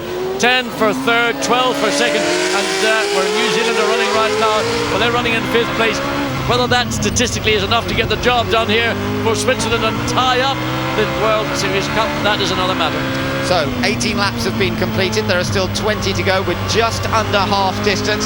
There's still lots of positions that could change, and this problem for Team Switzerland, the loss of second gear, surely that's going to hurt them. We'll just have to wait and see.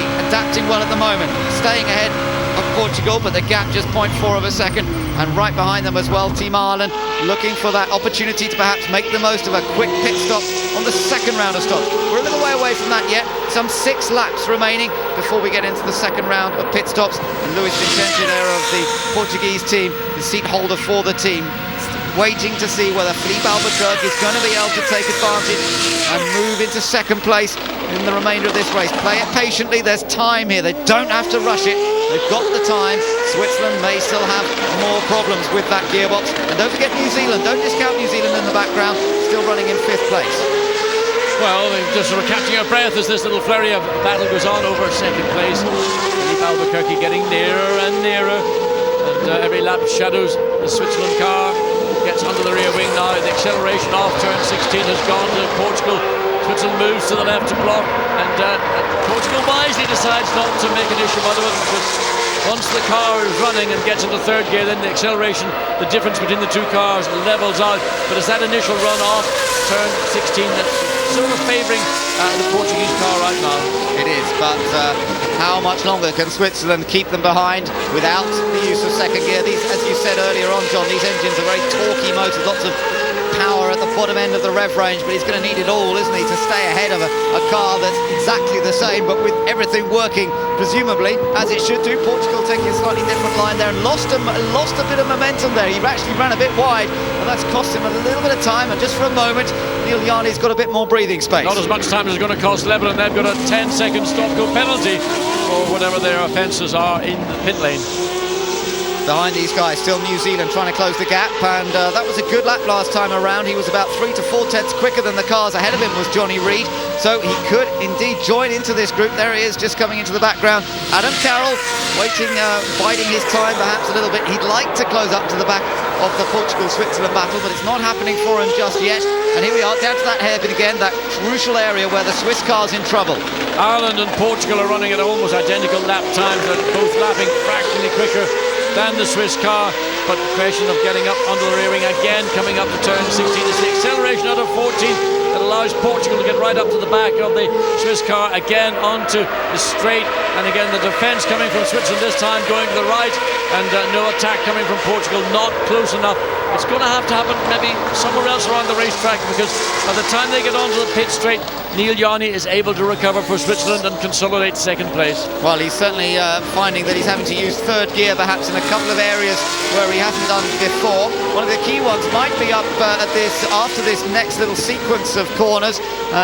Using third, I should think, probably all right through here. Yeah, but what about the next one, where they come up to the end of the next straight and into that left-hander? Turn 11 is definitely second gear. It's not, in my opinion, first gear, but if you take first gear, it's just simply to allow you to get the engine to pick up, and then you're going to have to do that double click to go from first to third. It's not something a driver needs to do. It's going to be preying on his mind all the way through the remaining 18 laps of this race. Yeah, that's the sequence we're talking about up to turn 11. Well, they've still got some confidence there at Team Switzerland, but there is concern. You can see it all over their faces, and he slithers and slides his way up onto the straight, and actually he's had a pretty good lap this time. Yes, I mean, again, it's a question of adapting. What a driver sometimes gets polarised on is that if I lose a gear, suddenly my lap times are going to go to pot. The reality is, if you learn to drive the car with what the gears that you've got remaining in the gearbox, overall your lap time should not be a huge amount slower. It's just that you have to adapt, and it's maybe a little bit more work for you. Yeah, he is having to work harder, there's no doubt, having to protect his position more. So Malaysia in 6th place now, on a rather lonely 6th, back to India in 7th, France still applying the pressure in 8th, then Great Britain and Germany. These two have been tied together for a little while now, but there's no change between Robbie Kerr in the British car and Michael Ammermuller in the German machine there, right tucked in behind him.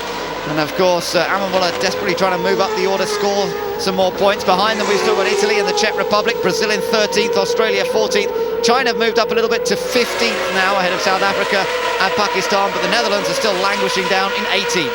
What's happened to Germany is they're being trapped by the pace of Great Britain, and the only thing that you can do is drop back a little bit and try and pick up your own momentum and try and do it at a part of the racetrack where you might think the Great Britain car is most vulnerable.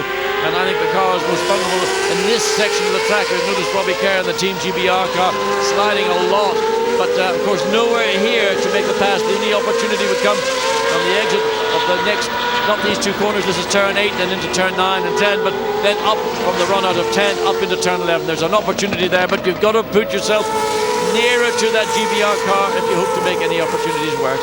We're 3 laps away from the second round of pit stops, beginning at least. It doesn't mean everybody will be in 3 laps time, but that's when they are allowed to come back into the pits, and that will be decisive, particularly amongst these guys that are so close together on track. Any time gained by their boys in the pit lane could be the difference between several points in the championship. USA, though, up front at the moment, and with that problem for Switzerland, the gap between USA and Switzerland up to 8 seconds, just over 8 seconds. And that's comfortable, and it also means that there's no one else really likely to threaten them right at this stage. No, I mean, they're running at 136.4, the rest of the field running in the 137s, 3s, 2s, whichever. Portugal just into the 36s again. He's going to go on board with Ireland. As Ireland looks to the back of the Portugal car. Ireland's last lap was, less than 1,000th of a second away from Portugal, and they're being really... Their momentum is being lost as they all have to sort of file up behind the back of the Swiss car. Let's ride on board with Adam Carroll. You're watching the gear shift in the bottom right-hand corner of that display. You can see he's through in 3rd gear through that little sequence of corners. This is a quick right-hander in 4th gear, just changes down on the way through, picks it back up again. Now, does he use second down here? No, yes he does. I mean, you don't need to use second. It just depends on the choice of race shoes that you have. I mean, everybody will have their own personal choice. Some want to use a slightly longer gear because they like the way the engine pulls you out of the corner. Some want the shorter gear to get the drive off the corner. This is the 2nd gear corner we were talking about, where he may also be having a little bit of a problem, Neil Yarni, but through there quite smoothly is Adam Carroll. Again, you can see they have to wait to get on the power through that long right-hander onto the straight. Wait, and then floor it. And now he's at maximum throttle, and that engine working hard. And Portugal is using power boost. He just wants to make sure that the Ireland car doesn't get the opportunity to sneak up behind and catch Portugal unawares, particularly when you're focusing on one car ahead of you, which you know is running on not quite all 6 gears. That's right, and they were trying to close up in the area where they know Switzerland's going to be weak, but it didn't really work for Portugal there. Didn't get as close as sometimes. Out of the final turn, across the line to complete 23 laps now for these guys. Next time around it'll be lap 24, and after that the pit lane will reopen once again. Team Ireland looking for at least another podium finish, perhaps even another victory to be able to back up the win they had in Mexico last time out. But this is the one to watch. Switzerland versus Portugal for 2nd place. Now let's just listen in to what's been going on the radio again on the Swiss car. Right, dude, try and speed up, otherwise lose 4 places in next stop.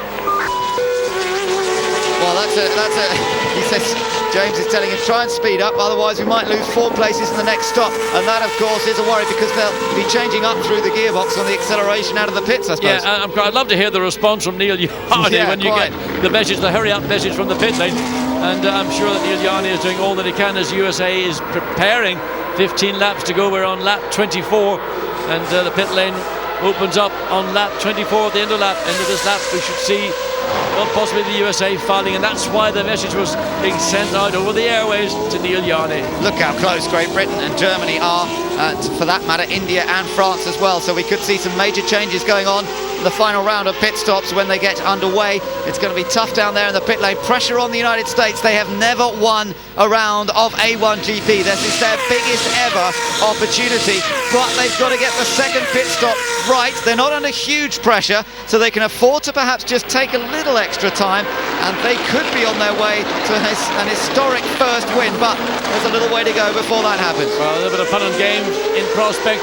You see USA now bringing the wheels and tyres to the front of the garage. They can't bring them onto the pit lane until that car comes to a standstill, but Lebanon let some cars go through, and then there's the field behind that are all going to get trapped behind the 11 car unless they also choose to come in at the end of this lap. He's doing the job here, John, because he's just set fastest lap again. Perfect timing. Try and get your quickest laps in before the pit stop. And unusually for Jonathan Somerton, he's not dirt tracking the car around the racetrack. He's got a car which he's very comfortable indeed. Again, another fastest race lap on lap 24. The lap we anticipate he's going to come in 1 minute 36.280. The pit window is open. They can stop whenever they like now, and surely we're going to see the United States in. They're all ready to go. They have to stand behind the line in the pit garage until the car has stopped in front of them. And at the moment, Switzerland is still doing a mighty job of holding on to second place. But will that still be the situation after their pit stop? They don't look quite as ready. I don't think Switzerland's coming in just yet. Well, they didn't come in at the same lap as USA came in the first time around, although they decide to wait an extra lap. I don't know what the gains would be, but Portugal certainly looking to get in as early as possible. I don't know why they would feel there's any advantage to wait, other than they just think that maybe a bit of clear air and a little bit less pressure might help as USA comes in for the second and final time of the afternoon. United States, Jonathan Somerton into the pits. Crucial pit stop coming up. They're not under big pressure, but they've got to get this right. And if they do get it right, they could be on their way to their first ever win. They could become our 10th winner of the season, but wait and see what happens. They've got to have a clean stop. Remember what happened to Canada? They're down in 20th place after a miserable stop earlier when one of the wheels wouldn't go on. So the USA are the only of the top 6 that have made it in to the pits. Wheels go on. Unfortunately, it is back. Portugal did come in behind, so good stop for the USA. Get the car running, and that ought to be enough, all things being equal, to keep the USA in the lead. Portugal drops the car off the jacks as well, and Albuquerque gets the car, wheels spinning, India in, and it is Germany following in the middle pit lane. So crucial stops, as I say, and Switzerland didn't choose to come in at that point. 38.4 seconds for the United States. India in here. Let's see what they can do, trying to reclaim some ground. They've got a new set of tyres on the car. Get him going, and on his way he is, but he's still behind Malaysia, who have already stopped up at the top end of the pit lane there. Both cars heading down on the pit lane speed limiter, and the gap between them has remained pretty consistent. So USA 38.4, good stop by Portugal, 37.2. India just about in between those two nations, and Germany on the way back out. So Germany versus Great Britain. We won't know the outcome of that until Great Britain make their stop maybe next time around. So there's Switzerland, they stayed out, and that's the danger they're under, with Ireland and New Zealand not far back. And interestingly, since the USA went into the pits, the last lap for Switzerland, Ireland and New Zealand have all dropped into the 1 minute 36 as they were running in the low 1:37s, but Switzerland will be coming in at the end of this lap, because here they are in the pit lane. Ireland runs behind. So these two nations have gotten close to, and New Zealand following in as well. Look at him, New Zealand, Johnny Reid was grass tracking it around that final corner. They had a wheel on the grass sideways, pretty impressive. But remember, New Zealand had a pretty good stop first time around. They managed to gain 2 places in a similar situation to this. So let's see if the boys can do that again. Switzerland down to their mark, Ireland ready to go, and Ireland one of the best pit stoppers in the business, as we saw in Mexico last time. How fast can these guys be? Ireland ready, oh yes. The rear jack slow and coming out, but they got the car rolling. They're ahead of Switzerland. Gone ahead of Switzerland. Switzerland, the right rear is not working, so Switzerland loses a place to Ireland in the pit lane. New Zealand tries to get out, where they're going to dive in front. New Zealand's dived in front and taken another 2 places drop from Switzerland, coming in second, going out in effect in fourth. That was close, but New Zealand just able to get in front of the Swiss car, and suddenly the championship is not so certain, because Switzerland will have to fight for the Brands Hatch if it stays this way. Great Britain now, remember they were battling with Germany. Where's Germany in the background? You'll see Germany just coming down the main straight. Great Britain now beginning to pick up the throttle, and he stays in front of Michael Lammermuller. That worked well this time for GBR. They had a good pit stop this time. They stay ahead of Germany. The rest of the field makes their way out, so until we get this 3 things cycled, it will be, well, just looking down to see, it will be USA in the lead, because we're still 1 lap behind on the timing and scoring, but in effect it is the USA leading, and they're the team that have been the dominant team. Fastest lap of the race still to Jonathan Somerton, but the loss of 2 places in the pit lane to Ireland and to New Zealand for Switzerland will be a bitter, bitter pill. There is Jonathan Somerton, things going well. There's our actual race leader, it's France, because Frank Montagny has not yet been in the pits. I would imagine we'll see him in perhaps this next time around. Portugal's been setting a quick split time a moment ago, and there is Portugal. So Portugal will effectively now be in second position. Third will be Ireland now, and then looking further back, that means New Zealand will be in fourth. Yes, indeed, and it's 5th place. We see Canada come up and make an overtake. That's one of the slower cars, so Canada will be get into the mix as well. France still take the lead, but USA is effective as a consequence of that pit stop. Yeah, Canada not really, I'm afraid, a factor in this race anymore after that horrible stop. France are in now, so that means that all of the lead teams have been into the pits. Looks like a scrubbed set of tyres on the French car, and away goes Frank Montagny. New fastest lap, and a cracking lap at that one, 35.3 to Portugal. Portugal on that new set of tyres almost matched the time of Team USA. In fact, it exceeded the time of Team USA, and Ireland waiting for their first lap to come up to the cycle as well. So Portugal on the charge and running to hunt down the USA. Yeah, but there's a 7.5 second gap between USA and Portugal, so it's a big margin that Portugal has to make up, and there's not a huge amount of time, 11 laps in which to do it. And you can see France back out ahead of Great Britain there. So France just about maintaining their position that they gained in the first round of pit stops. Well, the only thing one might ask is, what is the condition of Jonathan Somerton's right hand? He got a nasty crack on that hand in the incident in the sprint race. Normally adrenaline covers all those bases. He shouldn't have a problem. There's the Portuguese car just coming onto the main straight. The gap going across the line. The last time was 7.5 seconds, and 7.5 seconds into 11 laps ordinarily wouldn't go. No, he'd have to be doing something pretty amazing, unless, of course, Somerton has a problem. Switzerland's still in the race. They're still running in 6th place, despite the 5th place, in fact it is, despite the problem with the gearbox that we learnt about, and also a slightly slower stop last time around, beaten by both Ireland and New Zealand. And you have to say, Switzerland have not been as strong on the pit stops in terms of speed of pit stops as some of the other nations throughout the season, but what they haven't had there, they certainly have had on track. They've been out-qualified, certainly on an average basis, just about all the other nations. But at the moment, Switzerland behind New Zealand, and New Zealand can keep the championship alive, keep it going to Brands Hatch if it stays like this. Well, a smile on the face of the team, Germany, on the pit wall. John Sears runs the car. There's the New Zealand car. They're also in charge of that on the engineering side. And Switzerland down in that 5th place and 1.5 seconds away, and probably no prospect of getting a 4th place for Switzerland, running without a second gear. The compromise has been set in, but really it was all about that second pit stop with the right rear not being able to be fitted cleanly and quickly, and that gave New Zealand and Ireland the opportunity to leapfrog once again in the pit lane. Well, we've got a bit more team radio from Switzerland. Let's see what the latest is, what they've been talking about. Come on, dude, learn how to drive it, learn how to drive it. Michael Schumacher won a race with only 5th gear. Come on, dude.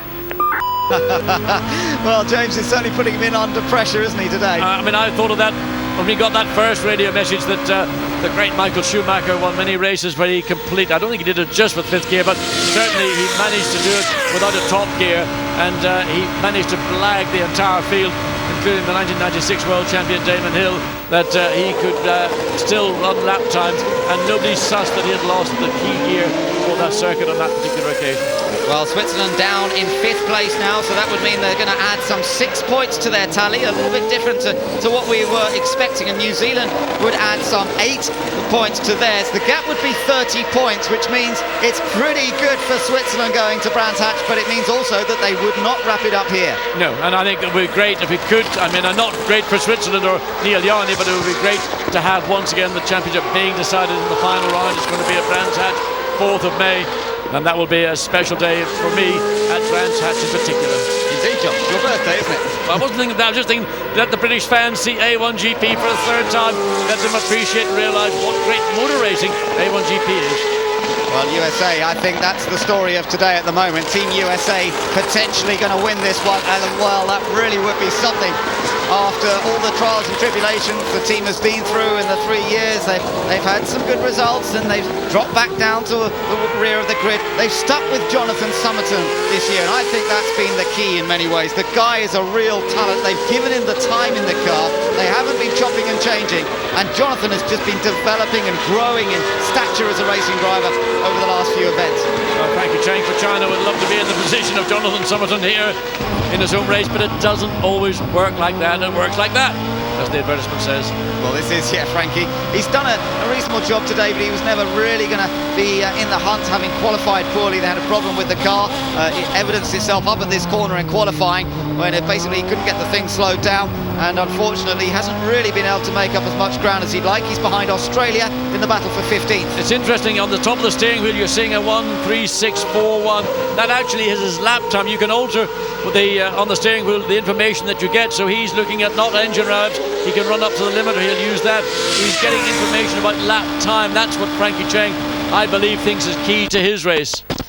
Yeah, that's right, but it's not enough at the moment. Fastest lap in this race at the moment to Team Portugal, so the extra point would go the way of Philippe Albuquerque, who's heading for his personal best result, a second place finish for Philippe Albuquerque to back up the 2 third places he's already had, and he would match Portugal's best ever result, second place in Australia in season 1 for Alvaro Parent. But still a few laps to go. 8 laps remaining here in Shanghai as Frankie Cheng does his bit to keep the fans interested and engaged in what's going on here. He's caught up to the back of John Martin in the Australian car, so you never know, might be a challenge in the remaining laps. Yes, there could be a challenge coming from China. I'm sure that Frankie Cheng will try and do absolutely everything he can to be in 15th place when the checkered flag falls, rather than in 16th place. And of course the fans from China and Shanghai and all over this nation, they've come here to watch their hero race. Clearly disappointed he wasn't starting at the front, but he is fighting, and that's what they expect. Yep, that's what he's doing. He's pushing on hard, and there's still going to be Brands Hatch. He knows the Brands Hatch circuit very well from several years racing in the UK, and I would think that there's a really strong chance of him being top 6, maybe even another podium, as we saw earlier on in the year for Team China. It'll be tough for Brands, but he'll be up for it, and there we are. Just holding a slightly tighter line than Australia. Different variety of lines can work up at that corner. You're just looking for some clear air coming onto the straight. Just ahead of them as well is Brazil.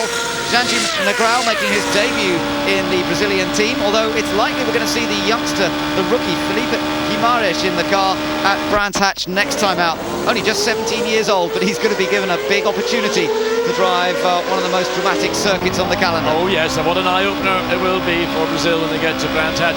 The lead at the front is extended. USA's opened that up now to 8.5 seconds. So the reality is Canada back in the pits again. But the reality is that Portugal has opted to go for 12 points in second place.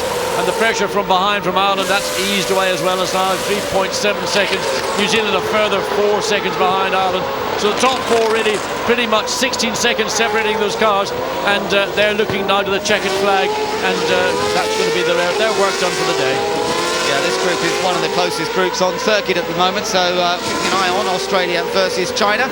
John Martin versus Frankie Cheng. And John Martin, who's just had a bit of a tough couple of events. He's doing a lot of driving at the moment in both A1 and in F3, and switching from one car and then the other, travelling around the world. So he's a busy boy, a little wide there, didn't quite clip his apex as closely as he would have liked. Frankie Cheng will have seen that little chink in his armour and think, well, maybe there's still a chance for me here. But there's our race leader. 6 laps remain for Jonathan Somerton to write his name in the history books and take the first win for the United States. Still got to do it though.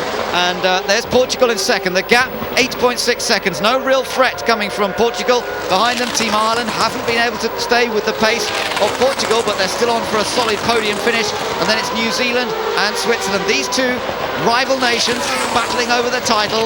It did look for a while as though Switzerland might wrap up the title here today, but if it stays like this, they certainly won't. Well, I mean, the consensus in the pit lane was really it's a shoe-in for Switzerland to tie up this championship, but that's what happens. There's nothing that you could on the outside for Lebanon into turn 1, and Jimmy Alvey gets it back onto the racetrack. No damage done, but just a little flutter of the heart. And there you see the reverse view of that situation. But again, going back to Switzerland, everybody thought the Swiss car, the pace that they have, that Neil Yarni, his confidence, take nothing for granted. He even said that when he was interviewed.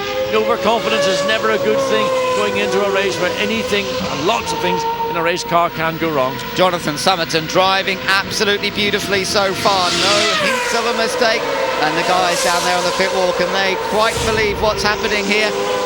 Little clip on the curb on the inside there. He's still pushing, as you can see, a bit of a slide there. Remember, he's carrying that injury in his hand, which was all strapped up earlier as a result of the accident between himself and New Zealand in the sprint race. race. I'll tell you what, assuming he goes on to win this race, when I see him in the gear for the post-race interviews, I'm going to give that hand a really good squeeze. And if he yelps, I hope you get it on camera, because he'll be happy to yelp. If he can win this race, he doesn't care. The pain, it'll vanish tonight. Well, he's also about to celebrate his 20th birthday. That's coming up in just over a week's time, so that would be one good birthday present if he could take the victory. 20 years old, he's heading for the United States' first win. He comes from the delightfully named Kissimmee in Florida, although his parents actually originate from the north of England. Yeah, from Lancashire, just outside Blackpool. So he's a real, we'll say, Lancashire lad, but he speaks with a very archetypical Floridian, and he's just come back from holiday with spring break in Florida, so he was in good shape to come to this race and try to, there's the face of Team New Zealand, and Colin Giltrap disappointed that his driver, his nation, were not able to, particularly from the disappointment of the sprint race, offer a greater challenge to Switzerland to make the opportunity to take the title away from the Swiss team more balanced, I think is the best I can say. Let's watch the onboard telemetry here. He's having to use third gear at most places where he would sometimes change down to second, and he's had to readapt his driving style. I think actually this has been a great drive by Neil Yarni, and despite all the urging on from, or perhaps because of it, from his race engineer, he's driven very well and on target to still score very useful points. There you can see as he goes through turn 11 and then turn 12 and 13 in third gear, really little choice. But if you're gentle on the throttle, if you don't slam it open, let the engine pick up and pull the car out of the corner, you will actually, at the end of the day, make not a huge amount of difference. Top speed, probably just about identical. Let's watch down the hairpin. Might get a little bit of break up on the signal there, just to see if he's still going down to first, and he's got to make this double shift. Yeah, I mean, that's about as quick as you'd have on a road car with a paddle shift gear change. But of course, in a race car, you're having to change 2 gears, as second gear is an operative. Well, he's dealt with it extremely well, has Neil Yarni, and although he might not be able to absolutely wrap up the championship, he virtually has. He'll only need a point or two when they get to Brands Hatch to make sure of it, and that will be a comfortable position to be in. Okay, it would have been nice from their point of view, from Max Welty, to sort it out here today, but I think in many ways they'll also enjoy the fact that it'll all come down to the final event. He's just got to keep it going here in the remaining 4 laps and just get the finish. Remember, the Vote Switzerland, it says on that car. It also says Vote Portugal on the car running in second. It's all about the fans voting for their favourite nation at A1GP.com. Excuse me, officer, somebody's been speeding on the racetrack. It's Canada, 135.177, so they now will probably, without any challenge, 4 laps to go, get that point for the fastest race lap. Good stuff, and that was good strategy by Canada, worth going for the point. They held him out late, put a new set of tyres on. There is Rob Wickens, just taking that fastest lap, 35.177. How does that compare with fastest lap earlier on in the sprint race? I think it's a very favourable comparison, isn't it? It is indeed. I'm just trying to look down, 35.4. So in fact, as the fuel load is lightened, but also as the racetrack has picked up grip, more rubber going down, and probably comparable fuel loads now to how they ran much of the sprint race, but that new set of tyres and the extra grip on the racetrack has given Canada, Rob Wickens, an opportunity to score 1 point. They're only in 20th place, but at least it's the equivalent of finishing in 10th place. Now, spare a thought for all these guys. They've been driving their heart out for the entire race distance. There haven't been many changes of position. Pit stops have been crucial, but they've been in each other's wheel tracks. The concentration's been absolutely massive. These guys have been racing just as hard as the guys up front, but France currently running 8th, Great Britain in 9th and Germany 10th, so they are going to be the last point scorers in this race. Bit of a surprise to see those 3 nations not fighting up front. They're fighting over the last 2 points. Indeed, I think the surprise is not so much France, because Frank Montagny first time in the car and really coming to terms with this discipline, but for Great Britain, a car that's been wayward pretty much through the race, and Germany in a car that has been a winning car in this series. So these 2 nations have suddenly lost pace somewhere when they've come here to Shanghai. Yeah, it's been a peculiar one, and they're just going to have to write this one off. to experience and look forward to Brands Hatch. And of course, Robbie Kerr, we know he will be in the British car at Brands, and he is a Brands Hatch maestro.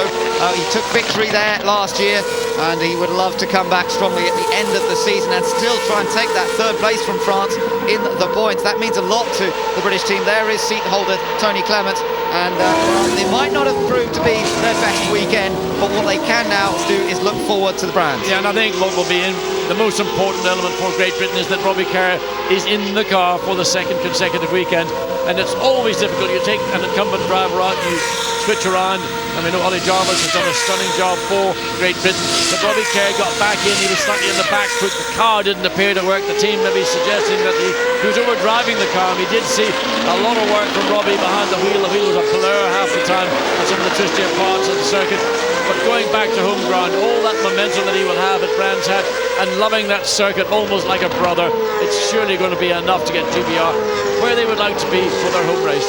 Oh, they'll be up there, I'm sure. They'll be somewhere near the front, but it's so competitive in A1GP at the moment, there is no way to predict who might win. Who, for example, would have predicted with 2 laps to go that the United States would be leading this race from Portugal and Ireland? None of the regular front runners up there, and potential for a new winner in the terms of the United States. But it all has happened as a consequence of getting onto the front row of the grid in qualifying for the feature race, having done all the homework. Then the rest was somewhat fortuitously offered up to him, but he did get the jump at the start. He did take the lead of the race. He controlled the race. It was only when Switzerland had that problem with the second gear that in effect the race was not gifted. This has been a great drive from Jonathan Somerton and a great job by USA. Nevertheless, it was that great start based on a great qualifying. Absolutely right, and Jonathan Somerton's only got a little way to go on to his final lap. There is Portugal running in second place. Here comes Jonathan Somerton. He comes across the line. He'll be going on to the last lap of the feature race, and it looks like we're going to see a win for a 16th nation in A1GP.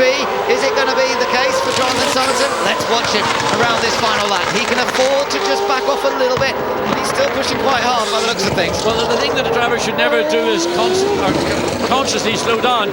All you might do is just drop your RPM and gear changes. What you do not want to lose is the rhythm. If you start letting the rhythm go, then everything will go as well. So just keep the concentration, keep the rhythm, back off on the RPM.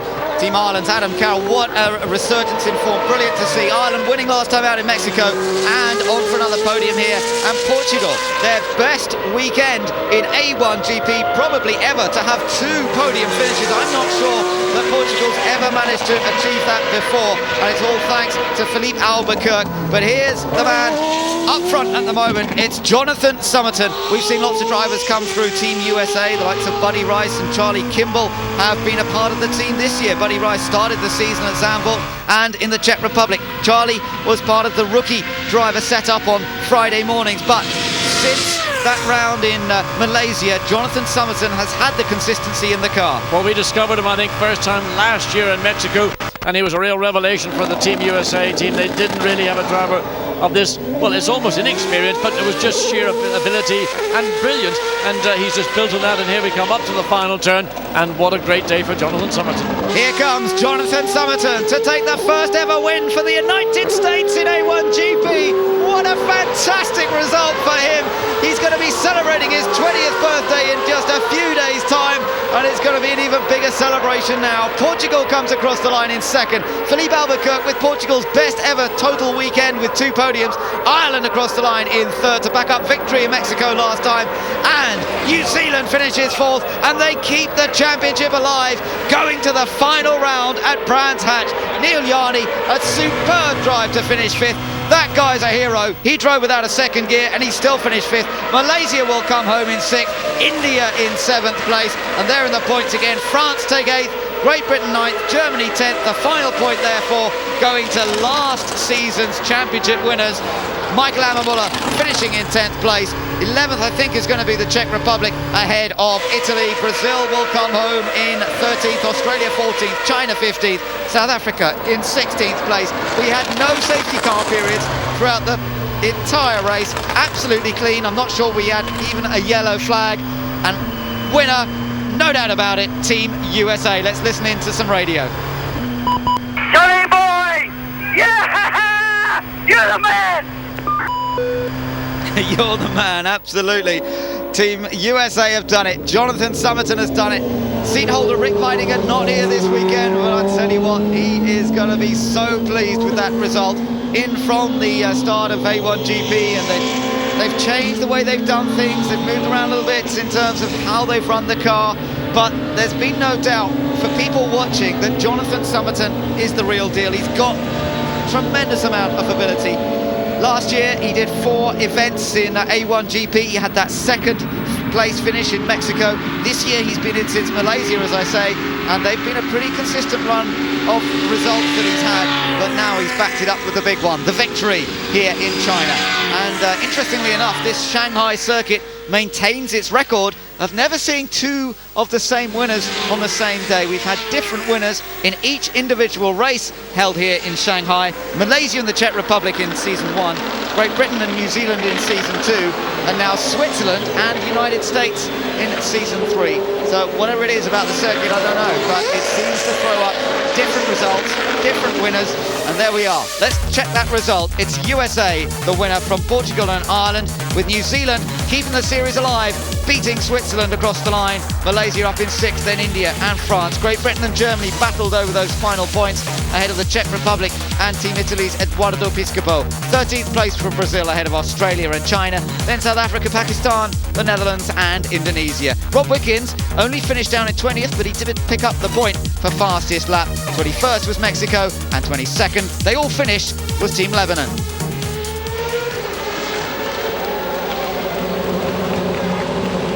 Well, this is going to be a mighty celebration. I wonder how that hand of his is feeling. He doesn't care. The adrenaline buzz has been so strong that I shouldn't think he's even noticed his hand is sore after that incident with New Zealand. But there are the boys ready to congratulate him. And, well, that is very, very well deserved. One has to say, these guys have worked so hard this year that they've worked their way back up towards the top of the order. When he came into Malaysia, qualified 11th and 13th. Then in Shanghai in China, he was 11th on the grid, then 7th, got a point for 10th position in the feature race there. Philippe Albuquerque also picking up tremendous reception from the Portuguese team, because he has driven superbly all day, with 3rd position in the sprint race, 2nd position now in the feature race. And there's our final podium finisher marching off to the weigh scales there, just to be checked at the end of the race. That is Adam Carroll. And how much has their campaign improved over the last 2 races, Team Ireland? If we look at the points, there you are. The gap now, 29 points, in fact, the gap between Switzerland and New Zealand. And going into the Brands Hatch event, there are 32 points available, so it's still on. France in 3rd place, and they've managed to maintain a fairly useful advantage of 12 over Great Britain. South Africa in 5th place ahead of Germany. Ireland have now popped up to 7th, so that's a gain for Ireland over the Netherlands, who have dropped to 8th. I'm afraid they've had a horrible weekend. But 9th place, not far behind them, is Team Canada. Then there is a bit of a bigger gap, but 10th now is Portugal. That's pushed China out of the top 10.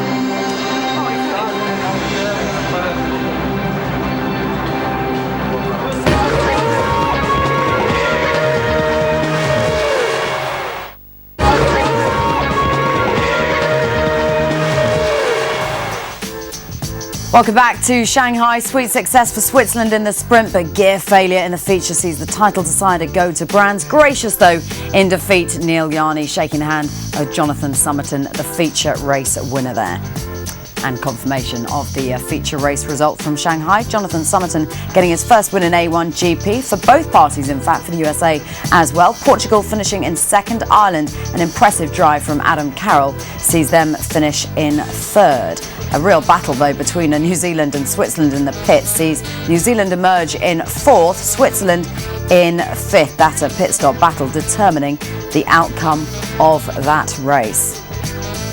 So, with just Brands Hatch to come, here's a look at the current points table. The good news is the championship is still alive, just. The gap between Switzerland and New Zealand now 29 points. France a little further back, and Great Britain, you'd have to say realistically out of it mathematically, still in amongst it on 99 points.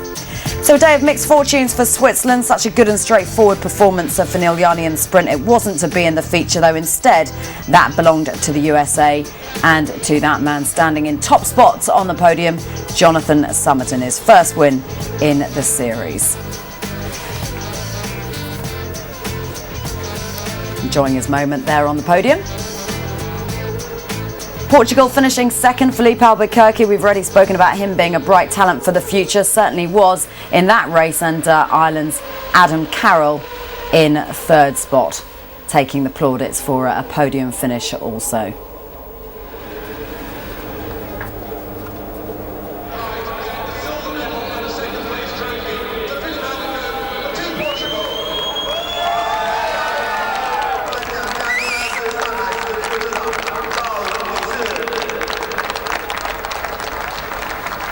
Great victory for Jonathan Somerton in A1GP, just being presented with the trophy as teammates cheering him on as well as he lifts the trophy aloft there and enjoys his moment. The real story, though, of course, of this race didn't happen on the podium today. It happened in a fourth and fifth spot after a battle in the pits between New Zealand and Switzerland. That doesn't take anything away, though, from what these three have achieved up there today. The USA, Portugal and Ireland lining up first, second and third respectively.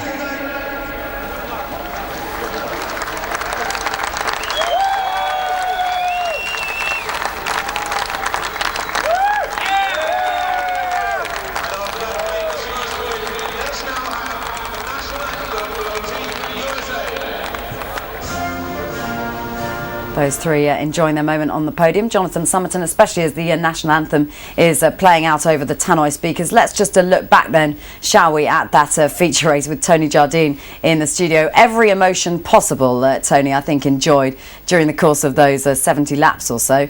At the very beginning, though, a slow start for Switzerland, and it was the USA who emerged as the big winners. It was interesting because, you know, in theory, he was on the grippier side of the track, i.e. Switzerland and Neil Gianni, and he should have got a good grip, but he got it ever so slightly wrong. And you can just see he glances across at the start to see USA making a very, very good start. Just look at his head now. He realises he's let himself down very slightly. USA have gone ahead, so he decides to sweep out wide. Well, behind him, look what's going on. Ireland going down on the grass. India defending well to get into third. And just that sweep across, it didn't work from Switzerland as the USA stuck to its ground and Jonathan Somerton on the inside. Very hectic, but it was actually quite orderly for A1GP, and they all got through and got around that first corner. Robert Wickens, ahead of this particular race day, said that he was going to be aggressive in his driving style right from the offset. He recorded the fastest lap and made an audacious bid to get past not one but two cars. Yes. Well, I mean, I hope it's not as bad as Adrian Zaug did in South Africa. He tried to take 4 cars out and ended up putting them all in the bin. But in this case, he lost out again. Pescopo there, the Italian, got back on the inside because he overcommitted himself and went too far. But he's still so talented, so brave and prepared to have a go. And it just shows that despite the very slow and long pit stop, which dropped into 20th, he got the fastest lap. Great talent. We thought there'd be some overtaking on this track, and there was some fine examples of it as well. Let's just get to those because fine examples, Georgie. Portugal on India, then Ireland on India. Tony. Well, this is our other precocious talent that we've been talking about. Now, just look at this. The dummy is sold inside, outside. Narain Karthikeyan feints one way and then the other way. Adam Carroll's having none of it as Team Ireland go down the inside. That's very, very brave. An inch perfect at 180 miles an hour. Very, very impressive stuff. That in-car just shows you just how close they were. The pit stops in this feature race are always important, are they? Let's just look at what happened for Team New Zealand in their first pit. A quick stop and they came out ahead of a whole group of others. They've been good all weekend long, and as you know, the mechanics have to wait at the back, and you just allowed those 5 people there and then the jack men at each side, but they come in and there, look at this is significant, just coming out, they all came in together. He said get out ahead and jumps up 3 places in front of India, Malaysia and GBR behind them there as well. So that was excellent work from New Zealand. Fantastic in the first stop. Let's take a look at what Switzerland managed in their first pit stop as well. Quick, but crucially they came out after USA. Yeah, that's quite interesting because they've been quite consistent and not been making too many mistakes during the tour, and that was just Portugal going away. They had a very, very good stop. Switzerland get out there, but of course USA, who had come in first of all 1 lap before that, as he come out now, you see how much quicker their stop was. Look, here it is. USA coming back, keeping that lead off the first pit stop, just shaving past Neil Gianni there as the Swiss car comes out. And then what happened, none of us could predict, because Switzerland lost their second gear, didn't they? Well, you know, the star again for me during this was the fact that James Robinson kept putting these radio messages through about, come on, you know, you've lost second gear if you don't get back. And this is, of course, is these crucial pit stops in the second part when the pit lane opened, and you didn't know, but just before that was New Zealand again, just getting out ahead of Switzerland.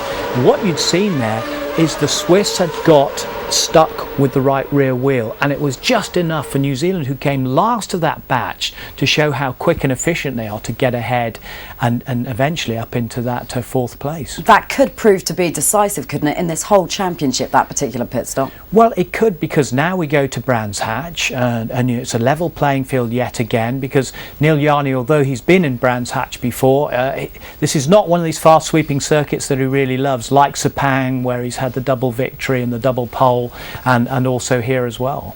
Sweet success in the sprint race for Neil Yarni. It wasn't to be in the feature, so the title decider goes to Brands. Let's hear from Neil Yarni. Neil, we heard some of the team radio. We could hear that you had a problem with second gear. How difficult was that race? Oh, definitely was difficult because the downshifting didn't work really well, third and second gear. Second I lost them totally, and third sometimes worked, sometimes not. So I just tried to survive. Unfortunately, we had again a bad pit stop, which put me behind New Zealand, and that was it with the title win before Brands Hatch. But well, I think we just need to work on our pit stops, as it looks like. Now, obviously, you know, you learned a way of driving around it. We could hear again your engineer James Robinson saying, "Come on, dude, learn how to drive around it." How did you manage that? I don't know. I just had to play with the clutch and the gears and lifting off the throttle, and in the end it worked quite well. I managed 36.4 or 5 about my pace, but I was just scared the gearbox would blow up every moment, because when I downshifted for the hairpin, it just was a big bang. I locked the rear wheels every time. I was a little bit scared. Good job, well done, Neil. Oh well, but made the maximum out of it. Looking on the bright side, Neil Yarni, the points table, the gap between Switzerland and New Zealand now 29 points. One thing is certain, only Switzerland or New Zealand can win the championship, but it will go to Brands. So very different to where we were this time last year, actually, when we reflect on it, and season 1 too. The championship is going to the last race of the season. Couldn't have predicted that the last 2 years. Down to the wire is fantastic. It's not just because GBR are going to go there and try and win and try and get third place in there, but it means we've got a championship battle as well. New Zealand have got off the ropes, and they've got to come out punching and got that fourth place and kept the championship hopes alive. But can Neil Yarni and the Swiss still keep ultra cool when they get down to this final round? The pressure will really be on them, and you know, it's just up to the others. They can do what they want. Just go for it. What's your feeling, briefly, Switzerland or New Zealand? Whose is it going to be? I think New Zealand have got a very good chance, but I think Swiss will edge it. There we go. Tony, thanks very much for the moment. Join us for the last A1GP weekend of the season, when we will be at Brands Hatch to bring you qualifying live on Saturday, May the 3rd from 2 on Sky Sports 2, and then on Sunday, May the 4th at 1 on Sky Sports 3. It's the sprint race, followed by live and uninterrupted coverage of the feature race. Next week, we've got more Indy Racing League with the Firestone Indy 300 from the Twin Ring in Japan. You can see that at 5 on Saturday, Sky Sports 2. My thanks to Tony Jardine for this weekend, and what a race day from Shanghai it's been. The A1GP World Cup of Motorsport will be decided in the season finale at Brands Hatch. See you there.